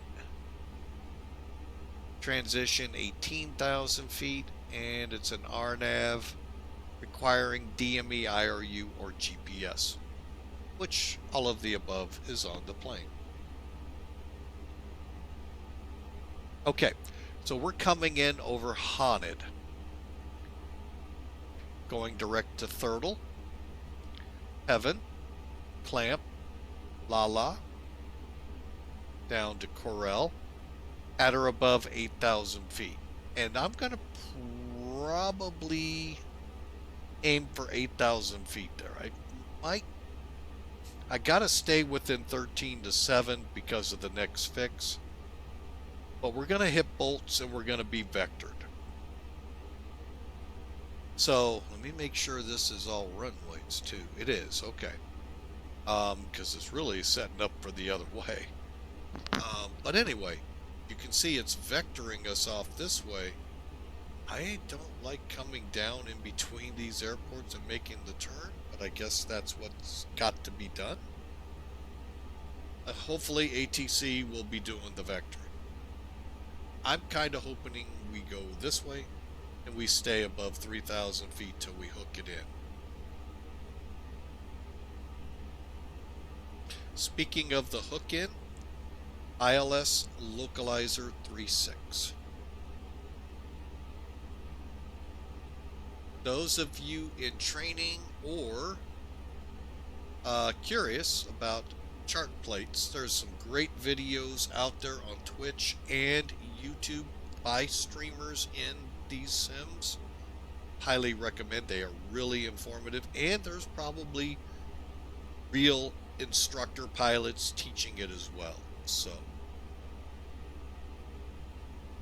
So again, please do not take what I say as doctrine here. Rely on your instructors or your own knowledge. Okay, there's our ATIS, there's our approach. You love me! You really love me! Insuic, thank you so much for the subscription for 3 Inasug68 just months. We subscribed sure for 3 appreciate it. months. Time Welcome. flies in good company.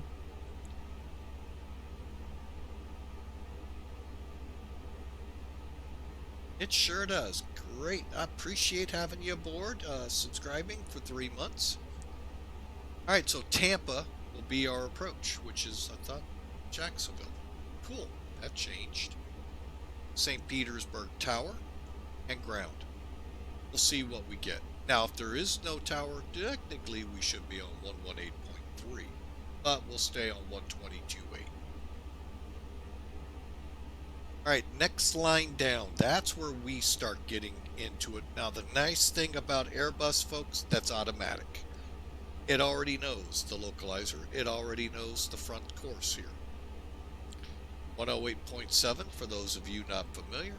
356 for your final approach course. Zones. See where it is? Just under 8 miles to the run. Decision altitude is 210 MSL, or the altitude above sea level. Very important distinction here. Parentheses is above the actual ground below it. So, above sea level and above ground, folks, look at it this way. At 210, if that's how we're going to read it, that dot in the sky is the same as this indication here, because we're reading it from the ground. All you got to do is look over here, touchdown zone, 10 feet. 10 feet above is 210. See how that works? This approach, you can see it looks pretty simple. Hard left turn at Albuquerque, going to hold. Oh, I'm sorry, Lafal, I don't know. Anyway, hold there, folks. And it's at 2,000 feet. Here's the requirements. One day we are going to try this at night and see if this works, or how to make it work. I know how to make it work in a little airplane, never tried it, but it's using the microphone. We don't really have that ability, so to speak. Alright, so for the procedure here, I don't know if we're coming down this side, that's kind of spooky with MacDill and Tampa, or if we're coming down this side. But anyway, we're heading for Ron XI as our initial fix. Then we're going to zones. What altitude? Correct, 2,000. Salga, 3, call it 4 miles from the runway.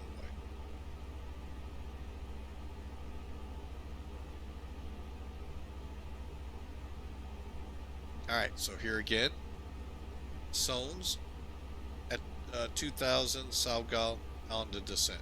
And we'll be right back, folks. We'll finish up with the bottom half here. But those who aren't subscribing just went into a break.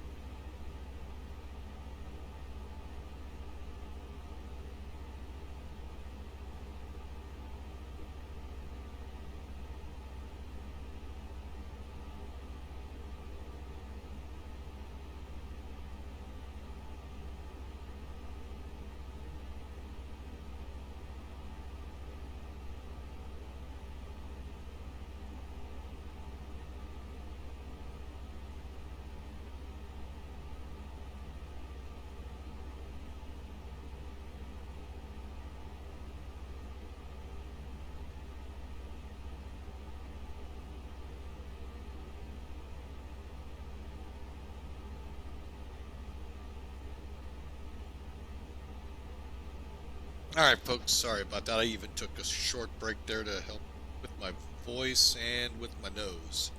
But anyway, continuing, folks, real quick wrap up. We're going to come in at Ron XI, the zones, the Salga in. Ron's XI, we find out, is at or above 2,000 feet. Zones, if you were paying attention, 2,000 feet. Salga, we're on the approach. We're on the glide slope. All right, now, I love this chart that they've given us times. Now, my guess, our approach speed will be right on this line, 130-ish, somewhere right near that. So I'm going to plan about a 705 or 10 feet a minute to bring us down to glide slope at 3% or 3 degrees. The missed approach point is 1.7 ICWT, which is the localizer. So it's zones to the missed approach point.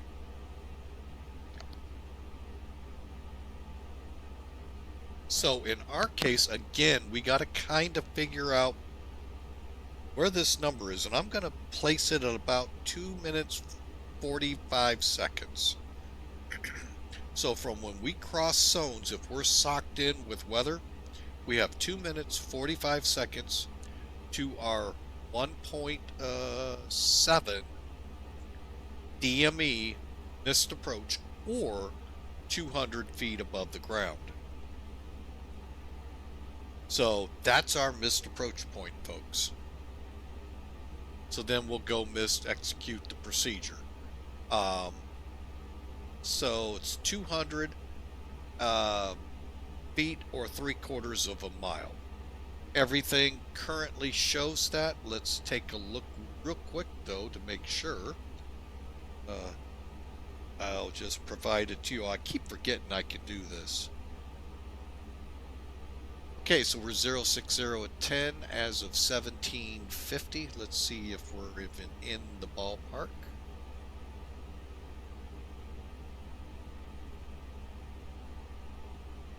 Yep, we are. Okay. We ran into that problem at MidAmerica. So 3 miles still of haze, 3,800 foot scattered. So that's not a ceiling, folks. So we don't have a ceiling, and our mileage is way above the 3/4, so we're good. And now you can look for yourself. There is no RVR there, Hawker, as I would not expect until we get at a mile to under. All right, so there you have it, folks. There is our approach. Again, minimums if the METAR reads broken or overcast 200 or lower, can't come in on that. Also, if it's 3/4 of a mile, you can't go in, or if it is producing an RVR, and at 3/4 of a mile it should be, if the RVR is less than 40, we got to go. In our case, probably Miami. That's our alternate. But we may be able to go to like Orlando, Punta Gorda, Sarasota, maybe, if they're legal. So right now I am showing IFR. Why am I showing IFR?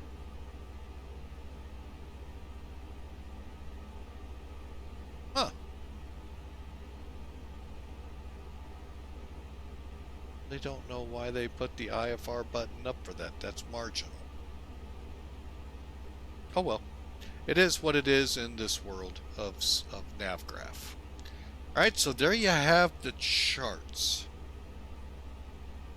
Give you a quick look where we are. We're headed to Lagrange, then HONID.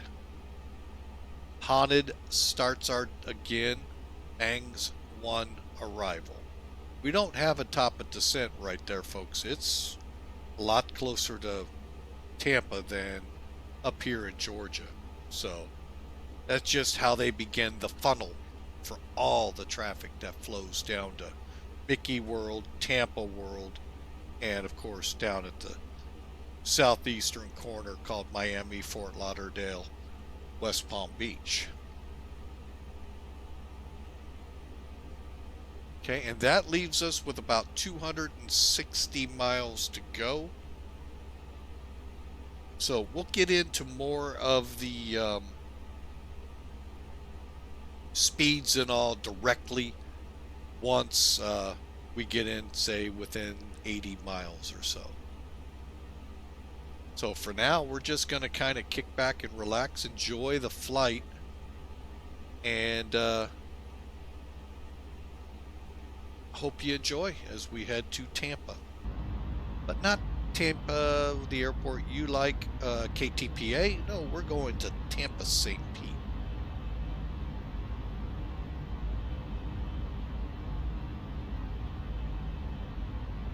And also in X-Plane 11, I downloaded a scenery for St. Pete, and they had trees right on the end of the runway. Curious if the default X-Plane 12 does that. I think we've been here in X-Plane 12, but I'm not 100% sure.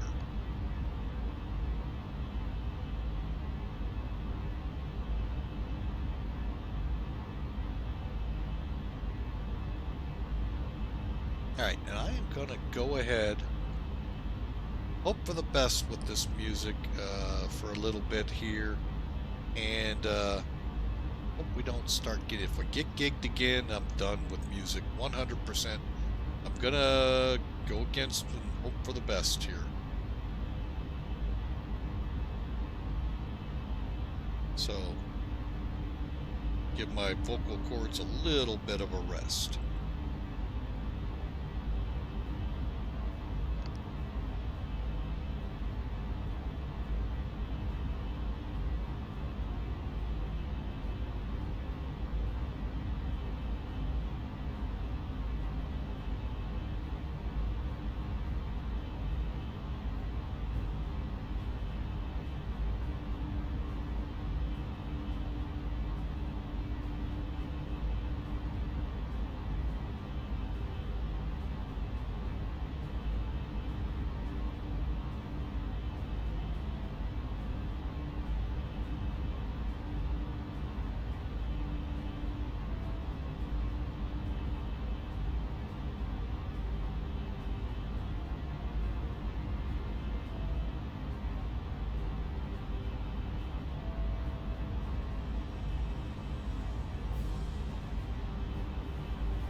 All right, folks, you all saw the message come in.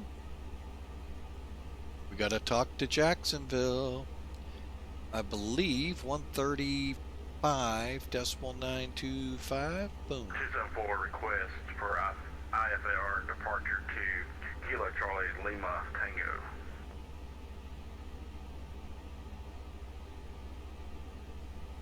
November 274 question request number 1 Siva. Jacksonville Center, Allegiant 3070 with you, flight level 390. Legion 3070, Jacksonville Center Squawk 6730. 6730 for Allegiant 3070.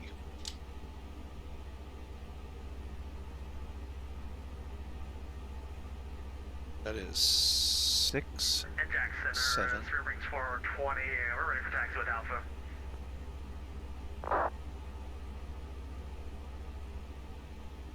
There we go. X420 runway 18 taxi via Alpha 6.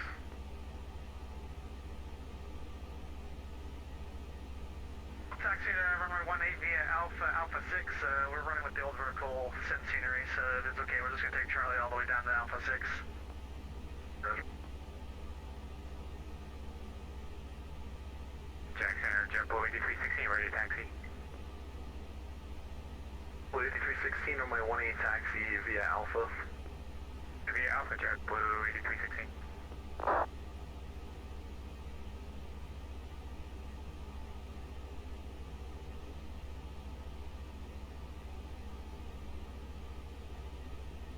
Alright, folks. So I've kind of killed the music while we get ourselves in here a little bit.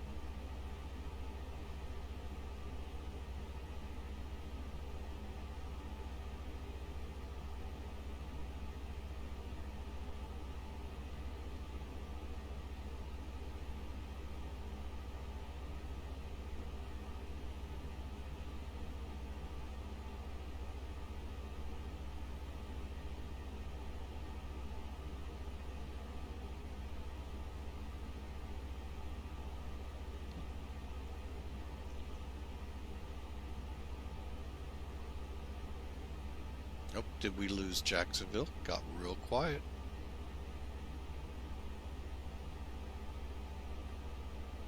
Mission 3070, recycle transponder squawk 7620.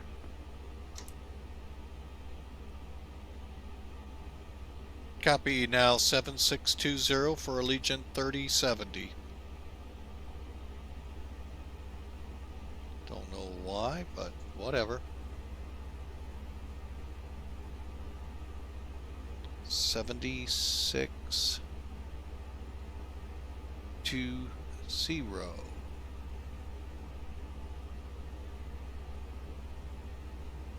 And we'll help them out with the ident.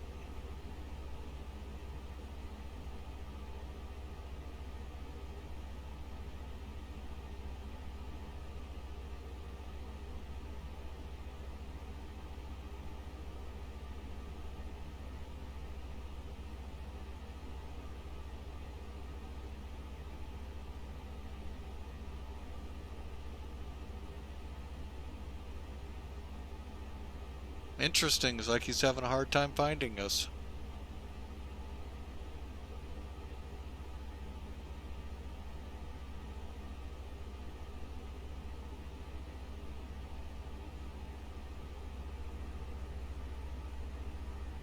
Mode C, 7620, and go ahead and go to below, TARA. We're good. Who knows?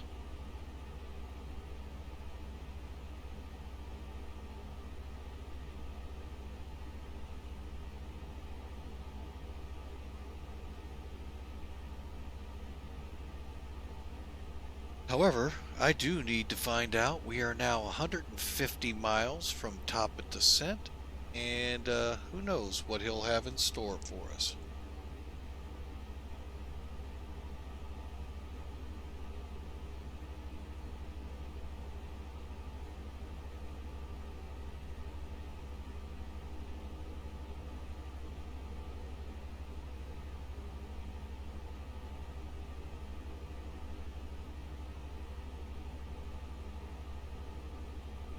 Wings 137 ready to go, 1-8.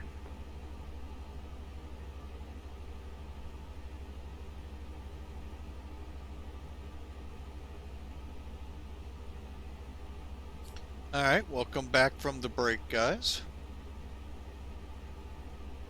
Still waiting for Jacksonville to, I guess, say we're okay. Well, we'll find out. 137 ready to go, mate. Wings 137, fire on my heading, the wind is 096, runway 18, clear for takeoff. Runway 18, clear for takeoff, 1-8, Wings 137.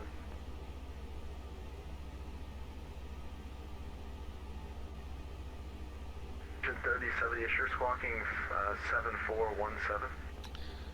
Okay.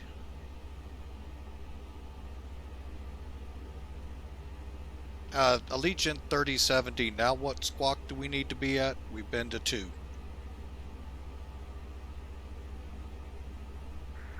Recycle transponder squawk 7417. I'm still not getting you popping up here on the scope. We're having some issues. Okay, we'll try 7417 for Allegiant 3070. Jack Center, Spirit Wings 420, short of 1-8.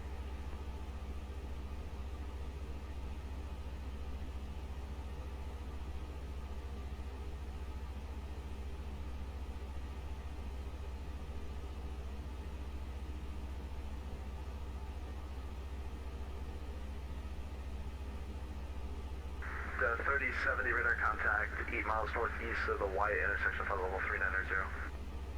3070 copies. Jeez. Pin 1340 radar contact 10 miles east of Coblo, flight level 320. For direction of flight, descend and maintain flight level 310. I mean, they ping us to talk to them and then they lose us. Don't know the scope, so I don't know what they're dealing with. And 240 Jacksonville Center squawk 6534. 6534. Wings 137 under contact at altitude. 2.3 Spirit Wings 137. It's 137, clear direct Charleston, climb and maintain flight level 360. Charleston up to 360, Spirit Wings 137.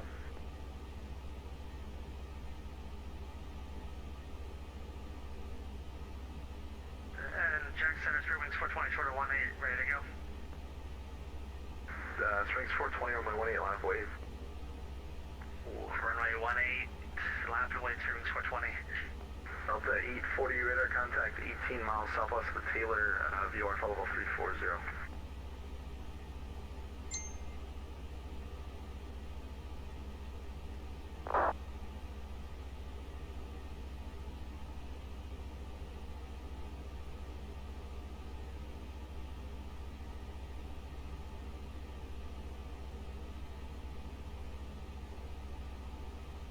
Jack Center, JetBlue 8316, number 1 at runway 18 at Myrtle Beach, ready for departure.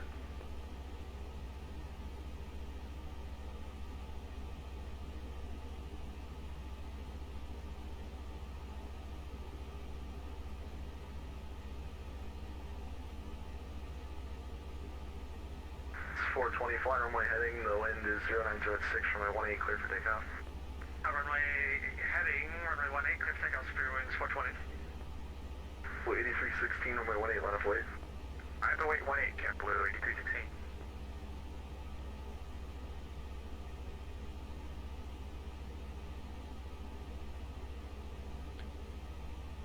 All right, folks, so 240 radar contact.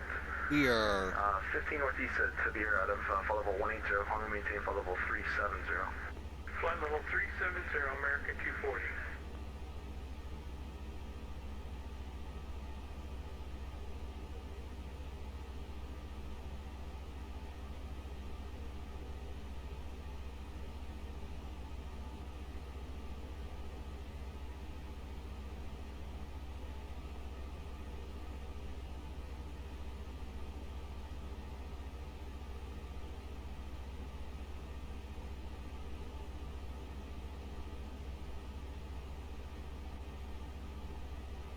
Agent 3070 cross, bangs at 1010,000, the St. Pete altimeter 29905.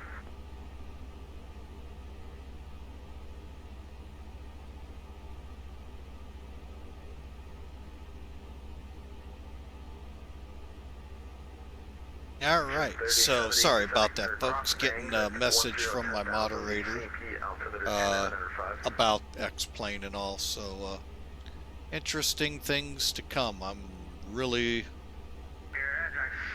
waiting for this email to see everything he mentioned. Wings 420 radar contact, clear direct Charleston, climb and maintain flight level 360. Clear direct Charleston, climb and maintain flight level 360, Spirit Wings 420. 3070, Jacksonville Center. Oh, he's talking to me. Hang on. Oops, hang on. Go ahead, Jack Center for Allegiant 3070. 3070 cross, bangs at 1010,000, the St. Pete altimeter 29905. 10,000 at bangs for Allegiant 3070. Alright, 3070, 39 minus 10 is obviously 29. Times 3, 87, call it 107. Where are we?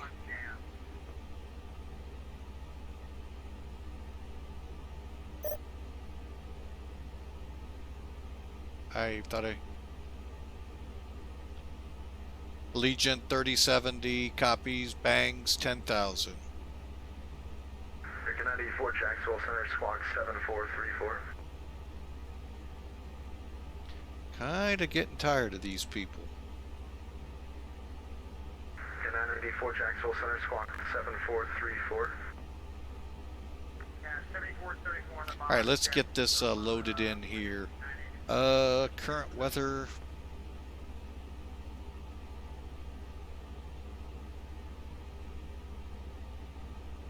Jacksonville Center, citation 274.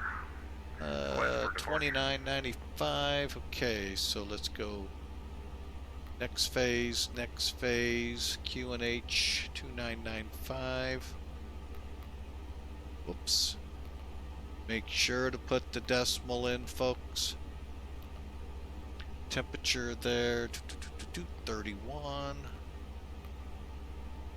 And I got a wind of 070. At 9. 200. Alright. See if that changed anything. Blue 8316, fly runway heading. The wind is 0906 from runway 18, clear for takeoff. Runway heading, runway 18, clear for takeoff. Jet Blue 8316.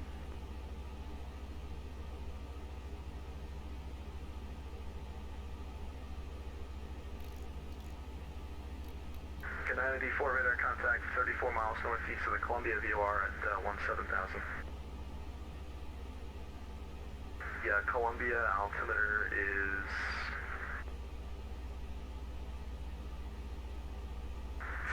3012.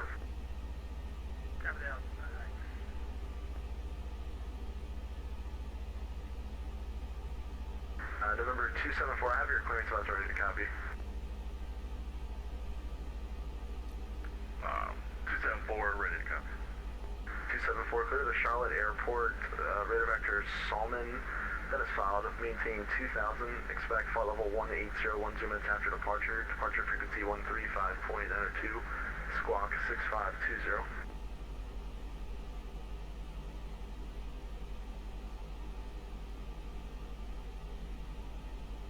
Jackson Center, Southwest 2260, on your frequency now. I had to go to Walmart and get a new headset, so sorry about that. Plus 2260, I understand. Plus 2260, squawk 4374. Squawk 4374, Southwest 2260. JetBlue 8316, 2000, climb at 3000. Blue 8316, radar contact, clear direct Charleston, climb and maintain flight level 360. I'm waiting to get confirmation on some news coming out about X-Plane. As soon as it comes in, I'll get it out to you if it does. If not, look for it on Discord. Back But yeah, taking off out of there's a Florence little to talk out there about Charlotte X-Plane via slalom 12.08, transition. as well as maybe some pricing issues. So 6520 we'll squawk, wait till I see the 135.92 email frequency. and Maintain go from there, because I'd like to 3,000 see feet. what's coming in 1 minute into 0.08 flight, anyway. 18,000 So flight level. speaking of 2740 which, back is correct. The Florence altimeter 3014 advice ready taxi. Altimeter 30.14, Cessna 274, ready to taxi. Holding short, runway 19 right a second. November 274, fly runway heading, the wind is, the wind 070 at 9er, runway 19, clear for takeoff.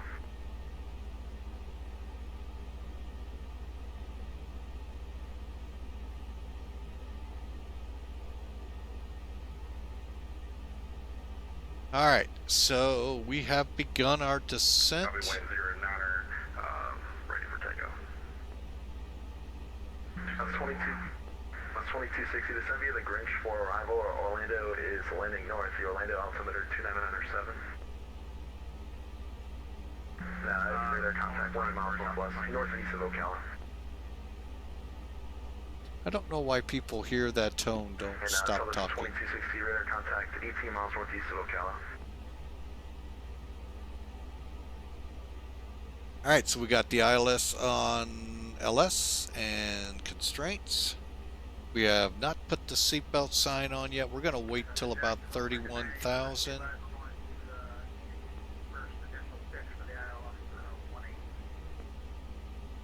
And 994 Roger, descend and maintain 11,000. Jackson Energy call Southwest 2260. Southwest 2260 radar contact 15 miles northeast of Ocala at flight level 230. Descend via the Grinch for arrival. Orlando is landing north. The Orlando altimeter is 29907. Descend via Grinch for arrival, altimeter 29907. Southwest 2260. And Jack Center helicopter 75 by Tango, about 9 miles southbound of the Charleston Airport. You doing AC service there? Affirmative. Okay, Roger. We were just wondering if we could pick up an approach into the ramps for refuel.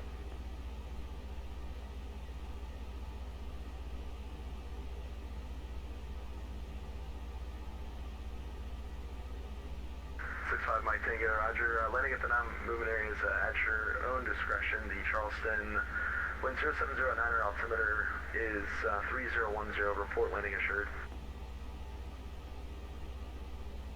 Roger. Arrival into the southbound of the ramps will be at our risk. Charleston altimeter 3010.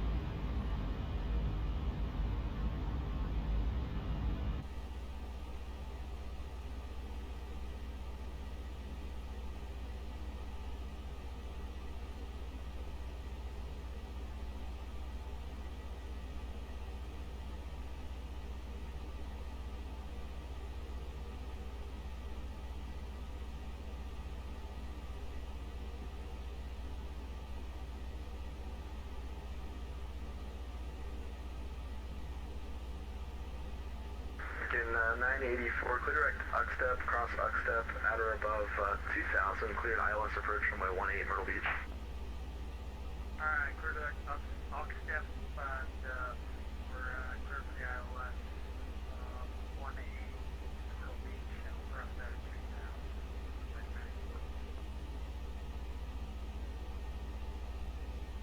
3000. all right, folks, I know I've been a little quiet here. Throat's hurting just a little bit, so we're just kind of taking it easy on it. But we've been cleared to 10,000 at Bangs. Currently showing an altimeter in St. Pete at 2995. Jacksonville Center, good afternoon. American 2287, 11,000, climbing 16,000, direct Ormond Beach. 2287 Jacksonville Center, climb maintain for level 3900. RJ 51390, American 2287. So, I hope y'all have enjoyed. 2260 contact, rolling approach 128.37. Over to 128.37, Southwest 2260.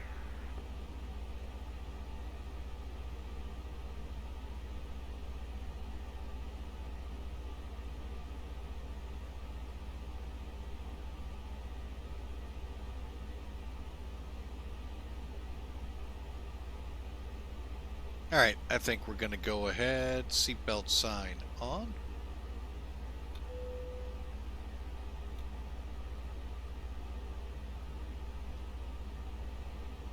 All right, and here we go, folks.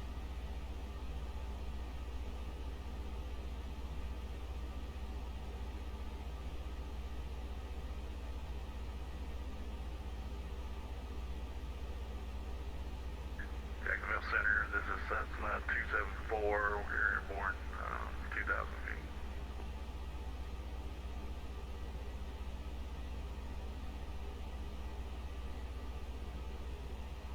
840 to center, maintain follow hold 330. And departing my airspace to the North Atlanta Center is offline. Radio sources are terminated. Frequency change approved.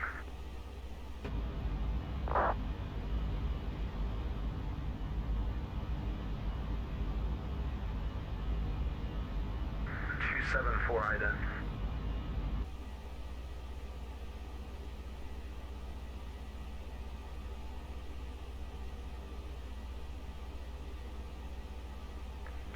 Ident. 2,020 feet, bearing heading 181, requesting to a 285, heading. November 274, radar contact 15 south of the Florence VR out of 2000. Clear X, Solomon, Honda maintain flight level 180.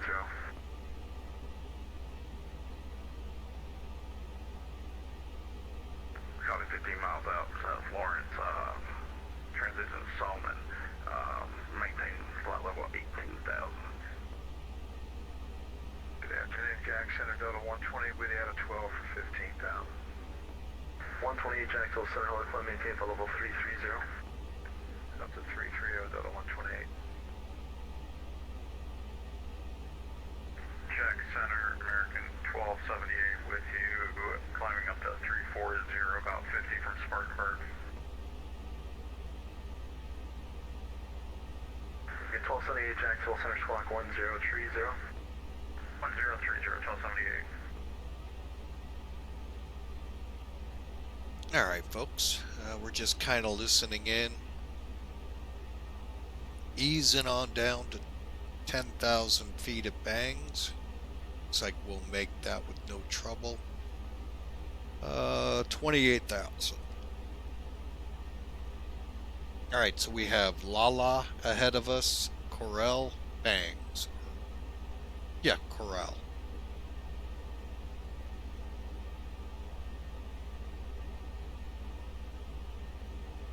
And then, not sure what we're going to have happen, because Tampa looks like it is definitely in Miami airspace.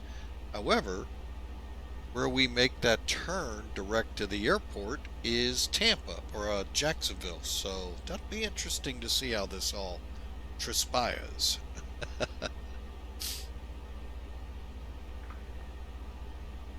So, but again, hope y'all enjoyed. If you have, I'd love you to smash that follow button so you can follow us on our next adventure. If you're into the YouTube feed or you're over at YouTube and you want to see the live feed, scroll down or go into more, scroll for the Twitch, click on it and see what our flight schedule is and join us, folks. We'd love to have you on the live broadcast. So, contact 5 miles south of the icons there. oh, no, sorry about that, folks. 340. It's a 340 for 1278. And I'll talk about this more in about 40 seconds or so as we come out of the break for those unable to hear me right now. But for those that can, thank you so much for your subscribing. American 7 requesting IFR clearance to Orlando. It helps us so much in what we purchase for the sim, so that we can show it to you all. Now, I'm waiting on an email so that I can click in, because I think we have notes coming out to tell us what's going to be in .08 when it releases. Kind of looking forward to that.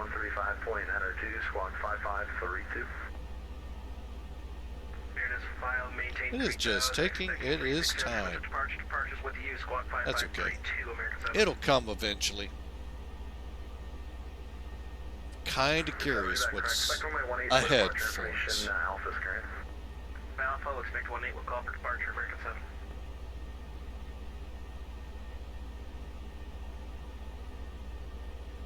And for those just joining in right now, what came with the flight factor update, something we've all... Oh,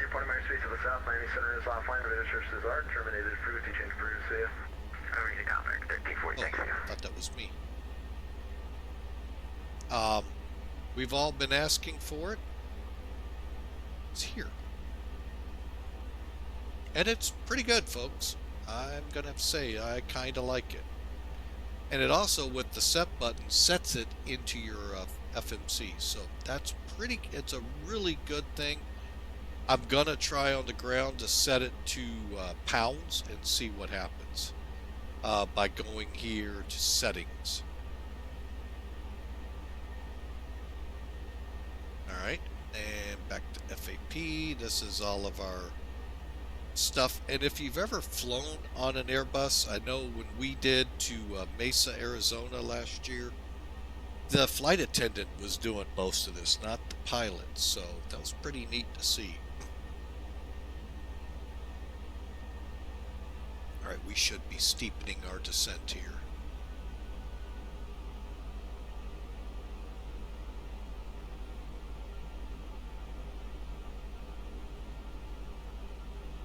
Alright, I'm going to bring up this arrival.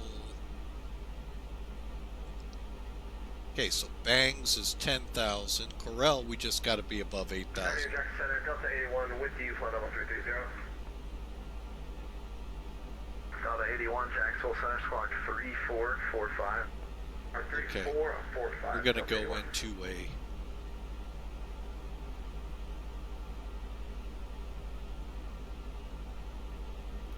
Spirit 137, we're back. 137, roger.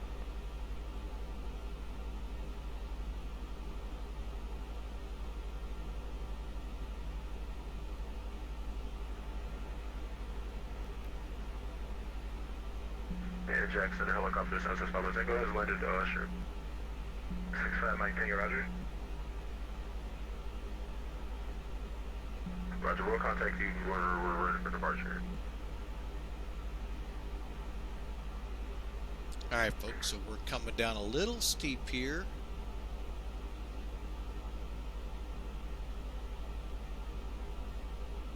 And we're a little off. I had a bad feeling about that. Alright. Anyway, folks, so we're going to get the bolts. And that's where I'm not sure what he has planned for us. So we'll kind of pay attention here. My would be to go this way, but I don't know.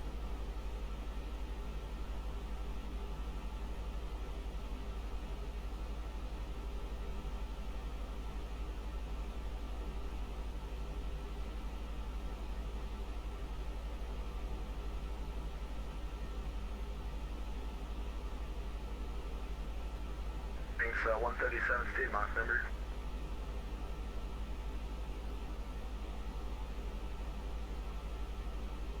Wings 137 state Mach number. He stepped away for a minute. Okay, strength 420, what's your Mach number? Probably going Mach 0.75. Blue 8316 state Mach number. Mach number. I do a Mach 78. Blue 8316, roger, maintain Mach 0.73 or less until advised. We'll try, we'll see what we can do.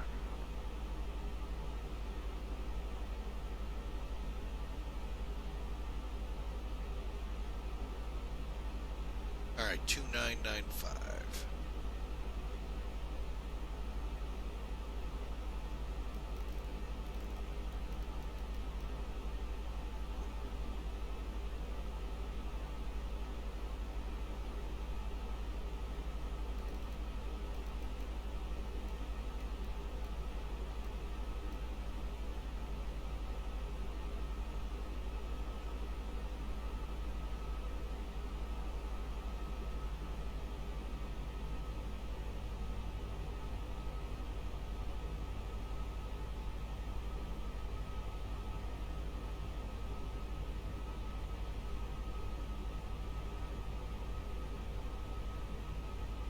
Wings 420 maintain, Mach .79 or greater for spacing. We'll maintain Mach 0.79 or greater. Apple 8316, can we reduce to normal speed? How about the 360, thanks? Sorry, Spirit 137, we were on a phone call, now please our message. We're Mach 60, we're actually having an issue increasing our speed. We may have to descend here. Wings 137, roger. Spirit Wings 137, you mind if we level up, just go back down to 350? We for some reason, we can't increase our speed. We're having a issue here. That's Wings 137, 718, follow level 340. 340, Spirit Wings 137. Center American 7, ready for taxi. American 7, runway 18, taxi via Alpha. Runway 18, American 7. 274, pilot's discretion to center maintain 11,000.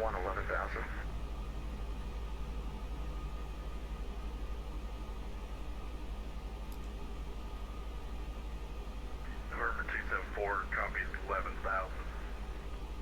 Correction, Allegiant 3070, Tampa purchase offline registered for services are terminated for reaching approved CF. Allegiant 3070 copies over to Unicom. Thanks for the ATC. Bye. 81 radar contact, 15 miles northwest of the ZJ. Okay, we're gone.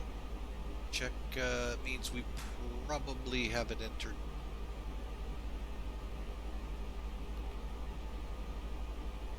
Don't know why it's saying that.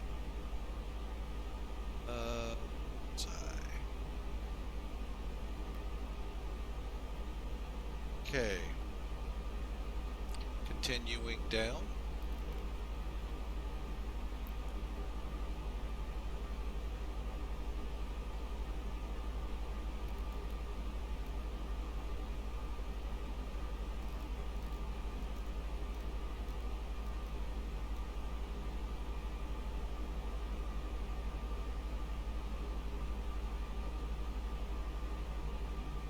Alright. Like I said, at Bolt, I am going to take over and we're going to go 180.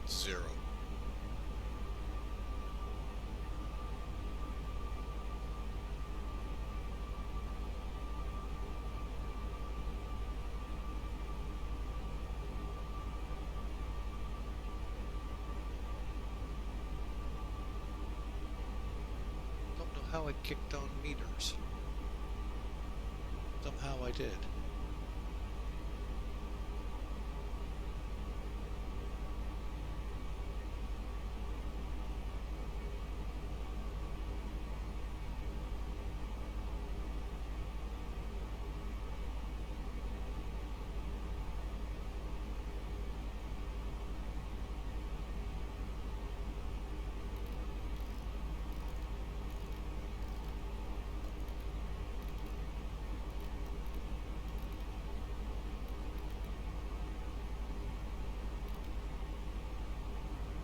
Okay.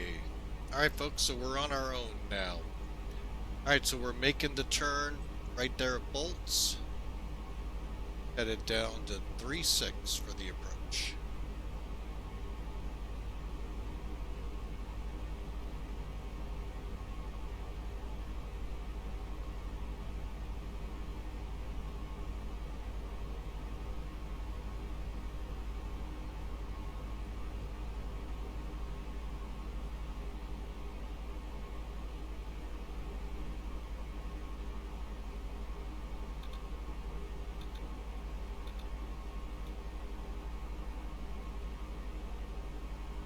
All right, folks. Your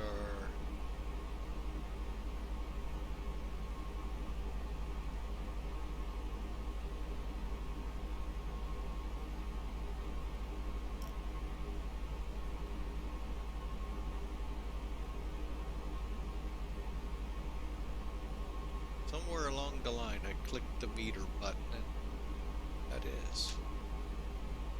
Is that right? Possibly? It is. You only really need that, folks, in China and Russia.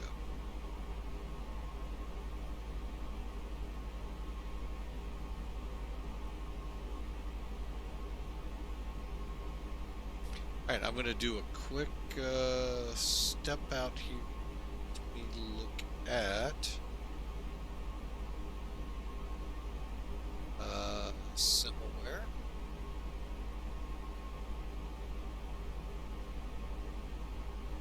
Yeah, I figured if I came down in between, somebody's going to get upset at me, but if I come down along the coast and turn in, they're a little bit more forgiving.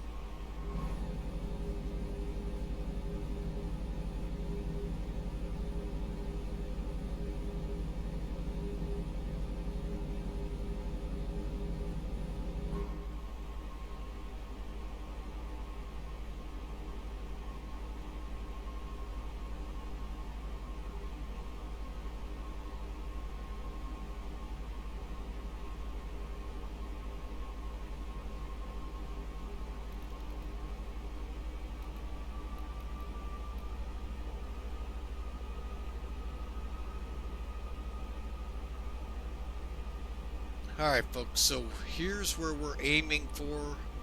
We've got our information in here, so the box is set. Let's just do a quick run of our checklists here. We passed, well, first off, okay, 20 miles out we set, seatbelts are on, altitude set, and QNH set. We don't need any ice, landing lights are on, ILS is in, not yet in approach. Although, you know what, I could. Let me explain that here. Alright, so if you want to go to activate approach, that's great. Just make sure you've got control of the speed. Otherwise, it's going to slow to this number and you're going to drag it from where you do it. So, I recommend when you have control of the speed, come back, click activate, confirm, and now it's in approach mode. And it's not going below what you want it at. Now, what that gentleman was running into troubles with level off, I'm thinking he's too heavy for the altitude he wants. He missed something in the flight plan, or something's just not set up right in the FMC. That's my three guesses. All of which could still be wrong because I'm not seeing his screens. I don't know what he has. So,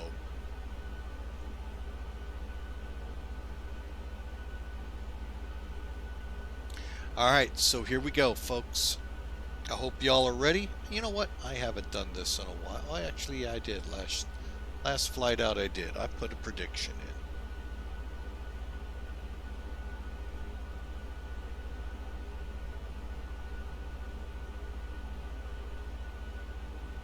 Feel free to put a prediction in, folks.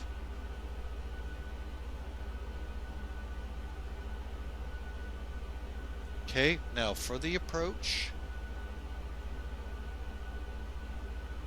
When we start turning, once we get a beam, Roxy, with the 3-mile visibility, I'm doing a full approach here. I'm not going to go down to Sarasota, but I am going to go to Ron XI, and then we'll turn in. Just to make sure we get coupled, get on that ILS, and coming down so that we can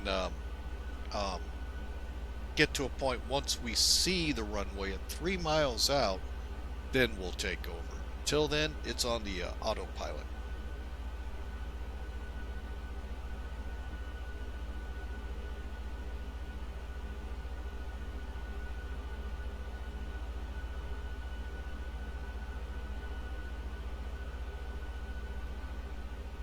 Just setting the radar tilt to even. And when I start my turn, we're going to slow to 210.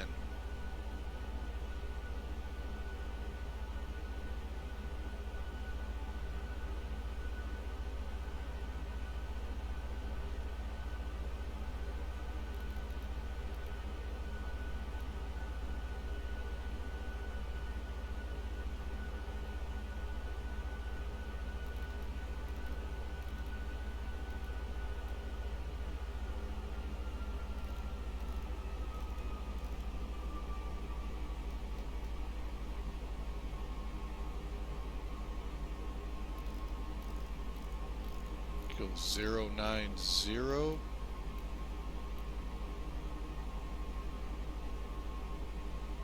As soon as we see the localizer tick here, we'll put it on localizer. Right here. And if we get the glide slope 2, we'll put that on. But right now, we're going to be above it.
Okay, and that green dot, folks, is technically your flap speed, but we're going to deploy it once we get to 205.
Go ahead and start bringing in some flaps. Oh yeah, we got some pretty good, this is some good visibility here. Don't see the airport, but yet we're still about 13 miles out.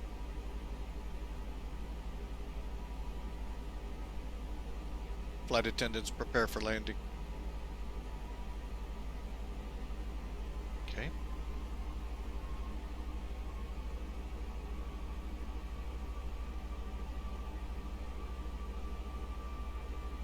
Okay, real quick, let's review our V speeds for the landing. Okay, so we're looking at approach. 130, landing speed 125.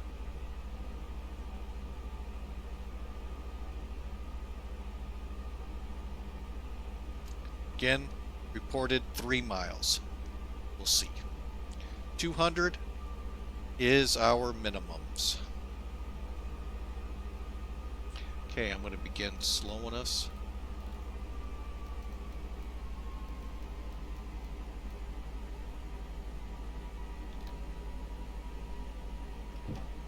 Gear down, 9 miles out. Okay, Sones is again 7.8. Gear down, flaps 3.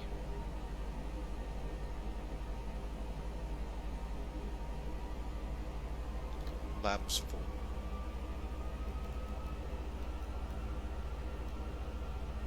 Set. Approach. And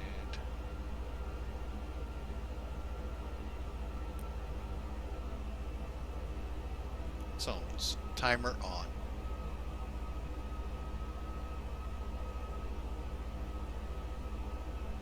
Okay, we're looking at 2 minutes 45 seconds, folks.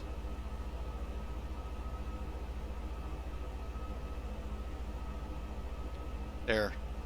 Help our moderator out. He doesn't like it when I look crooked at it. Okay. Gotta cross the bay up here.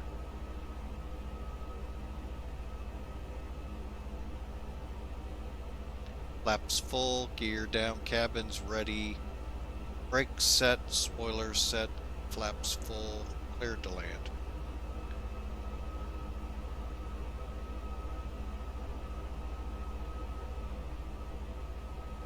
St. Pete traffic, Allegiant 3070, approximately 5-mile final, runway 36, fully established ILS.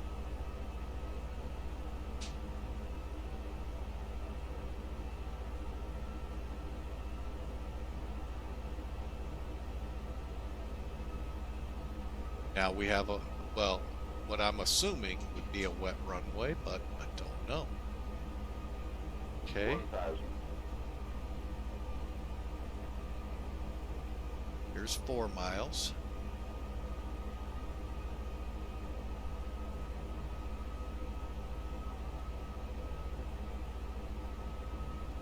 Well, we have no approach lights, folks.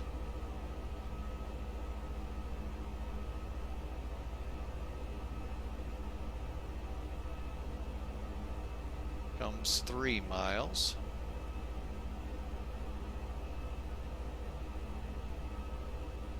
Runway in sight. 500.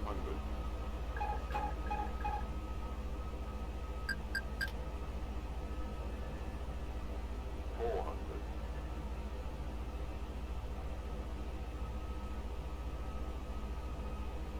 100 above. 300.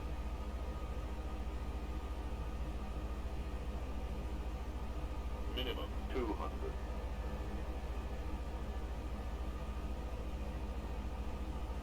100.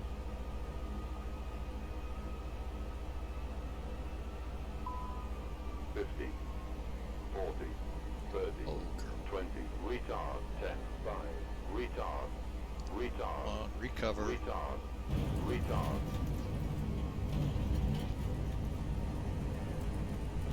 Don't even want to know.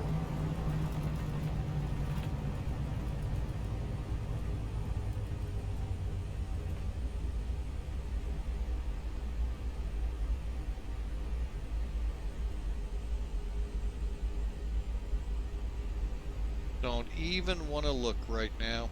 That was horrible.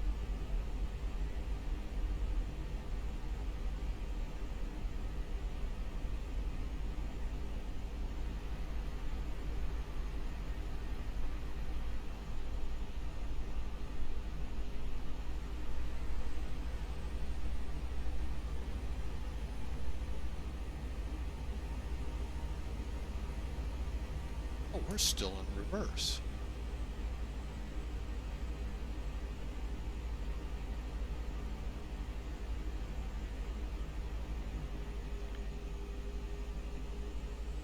There's why we're not moving. Horrible landing. Horrible, horrible, horrible landing.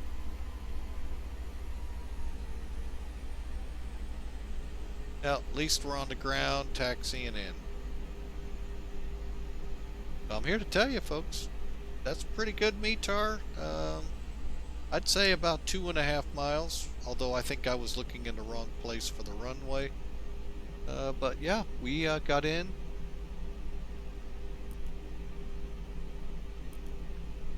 Above minimum. I mean, it's nice.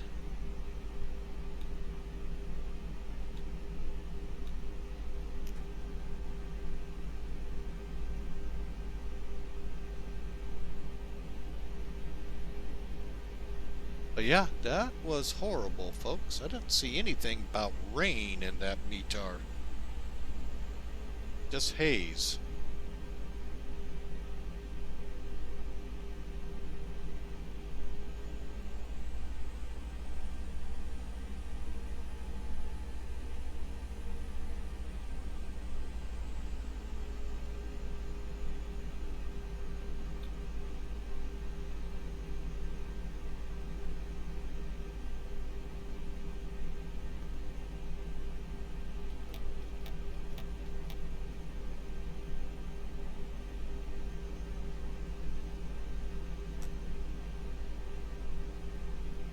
Just a terrible landing.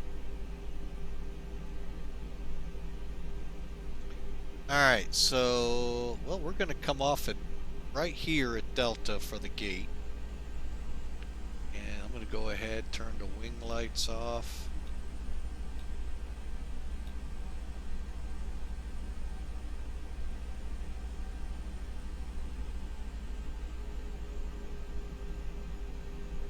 Okay, we missed that one.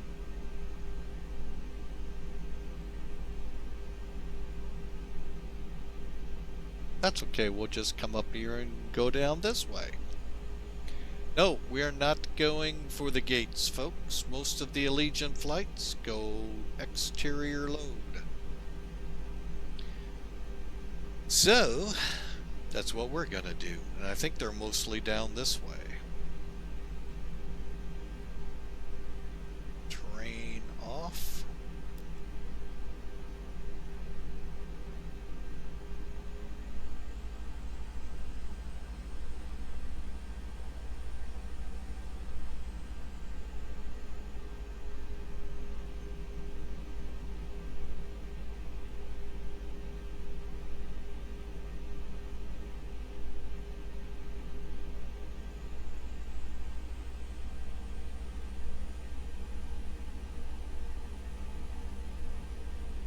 Okay, real quick, make sure our taxi in is good. Nose light, flap, spoiler, transponder, APU has not started yet, and flap is open.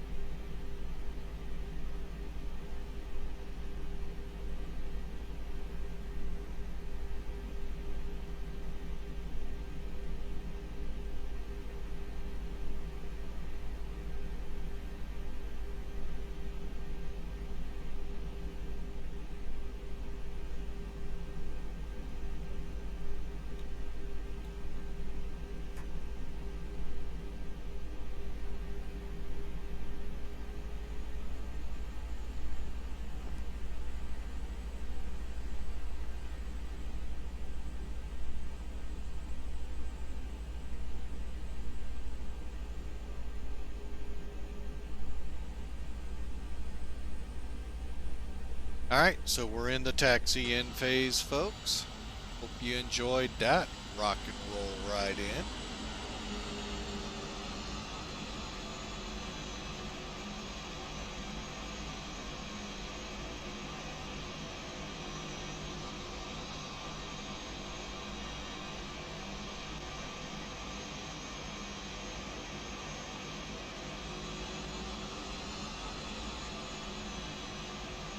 Okay, brakes are set. Alright, shut down.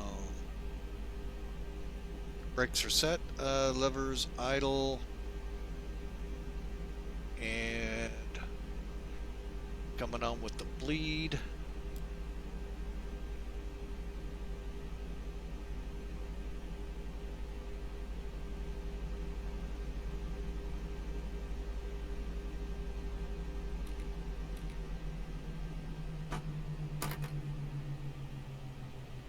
All right.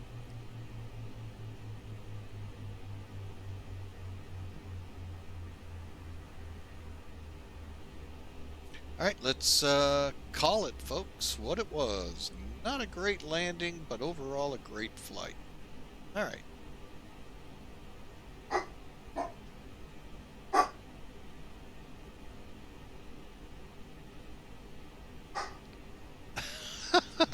And that, folks, was the Flying with Mike mascot in the background. All right, so we will take a look here in a second. Let me file out with Millennium, hopefully. There we go. Landing rate, they got us. Okay, now I saw it over here. 444 feet a minute. Boy, that's a stretch. I think there should have been a 1 in front of it. But anyway. Millennium has us at 247, and it's already filed, folks, and pending. Unbelievable. I love this kind of quickness it has. So, yeah. What a flight. And what I might do here, if you all... Nope, I am going to. Pardon me, I need to use the restroom. We'll be right back.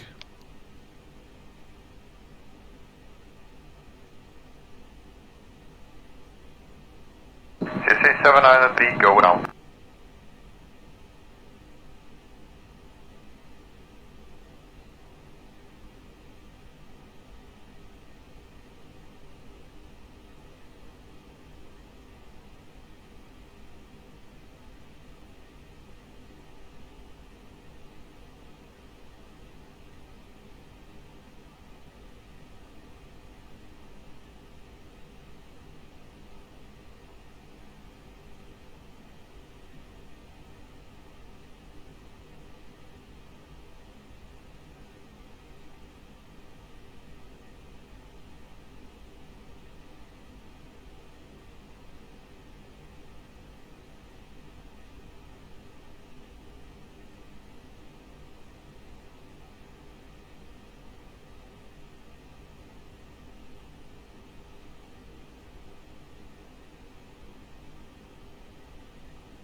Okay, folks, my apologies. Appears both peg legs and bladders were full. Anyway, so let's take a look at this. Wow. Come on, Simtuk. Come on, OBS. Where are you? There you are.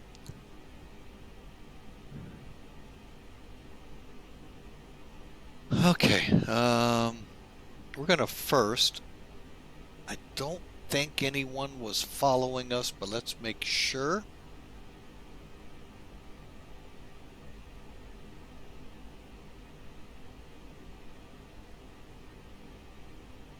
Okay, nobody's following in, so I am going to kill probably one of the big things draining it right now. Actually, two things. Hang on. Let's get that off too. Delete. Alright, so we got nav graph off too. I don't think they're really hitting us as hard. Hey, Iron Condor, thanks. So, wait a minute. That was a couple days ago. But anyway, thanks for the shout out a couple days ago, Iron Condor. Alright, we've got Sim Toolkit up. With this, what I like to do with this, well, there it comes up on my end. As you can see, there's our landing. Let me get NavGraph out of the way. We'll finish the flight. Okay. Then it's going to go to your logbook, as you see over here. Okay. You can see all these flights. Now, all of these flights you can go in and view your landing report. So, let's start with this one. Here's our nice flight down. Look pretty good. View details will give us a little overview. 2 hours in the air, 732 miles, 4,000 kilos of fuel, and so forth. This is the one you learned from, the View Full Landing Report. That I kind of figured. Oh no, it had us on a different runway. Okay, well, we're not going to get all the fun details other than the basics. Reason being, it had us probably lined up for 4. Now, I don't know if Allegiant actually lands on this runway or not. Let's find out. How long is it? Well, it's 6,000 feet long. It's just maybe not as wide. All right, so go back to it. All right, and again, oh, there's an Allegiant flight there. And one over here. So you get an idea they really don't use the jetways here. So anyway, looking at our flight, we came in runway 36 with the weather at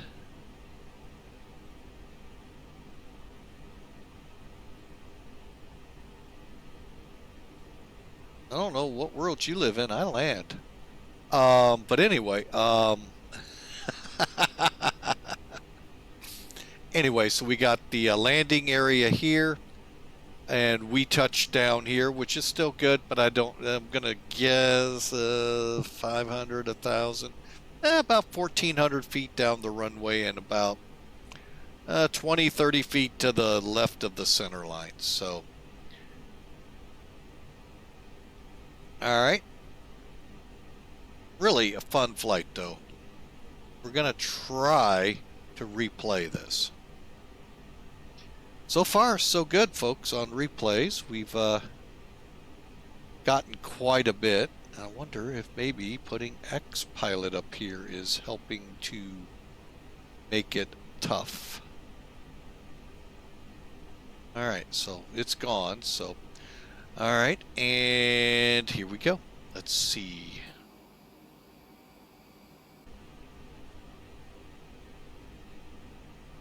Let's look at this horrible landing. Uh-oh. There we go.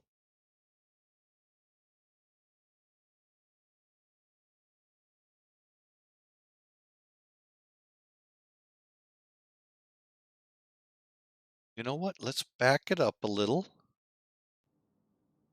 Ease it on in. Fire up some music.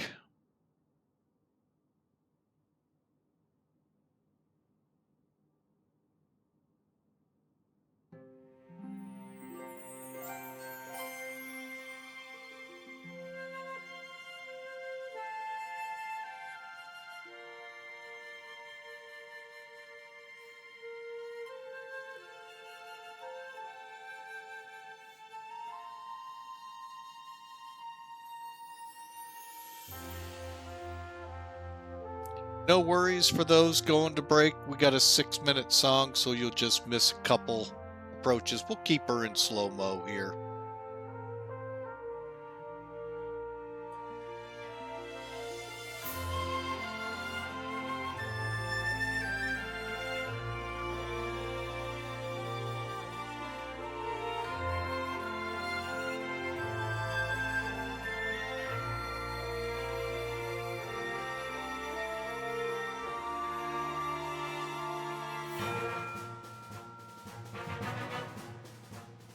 Right there's the runway, by the way, folks, if you didn't realize it.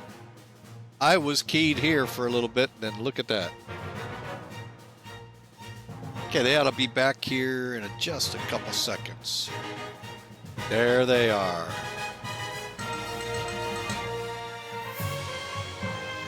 Welcome back. Whoa.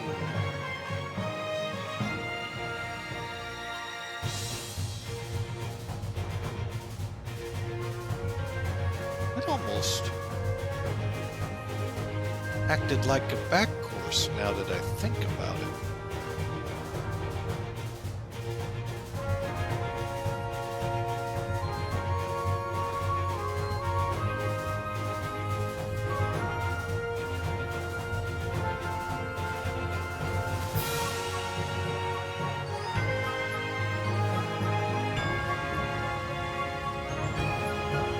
Definitely center line missed.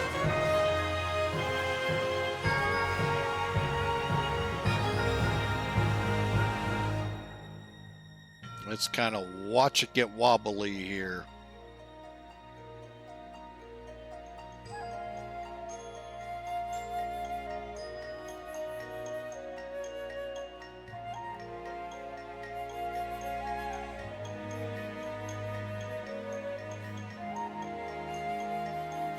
Let's watch it again.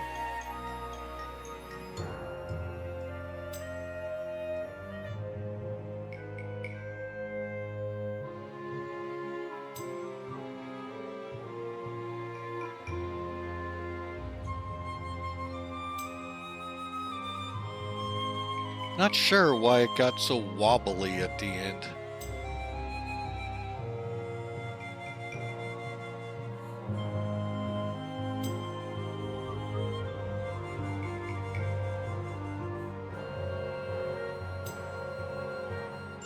Not really sure what happened there, folks. Unfortunately, in the cockpit, we're not going to learn much more.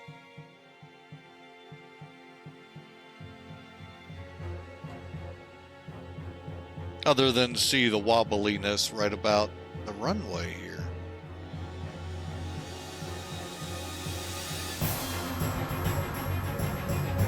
Huh.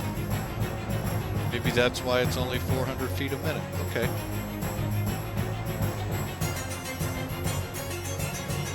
See what the passengers were going, oh my gosh!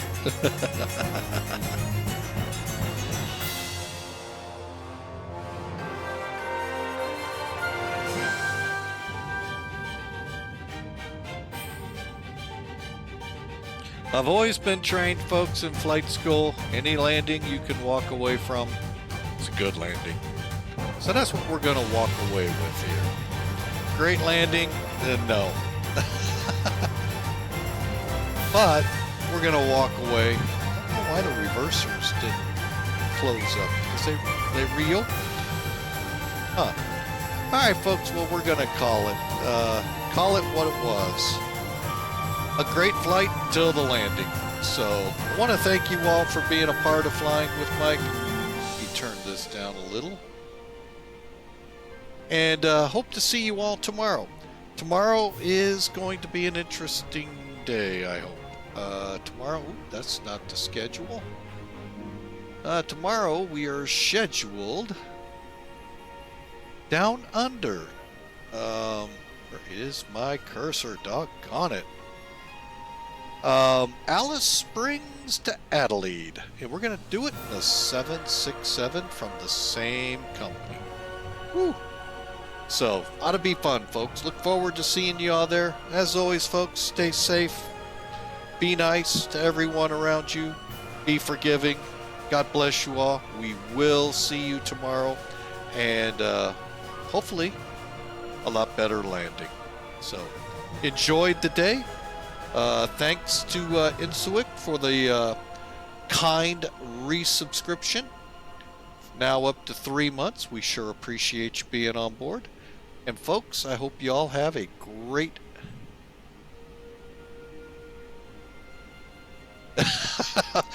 great landing. Allows us to remind you of our great laundry service. And thank you for what a way to end the stream. God bless, folks. Have a great day. We'll see you tomorrow.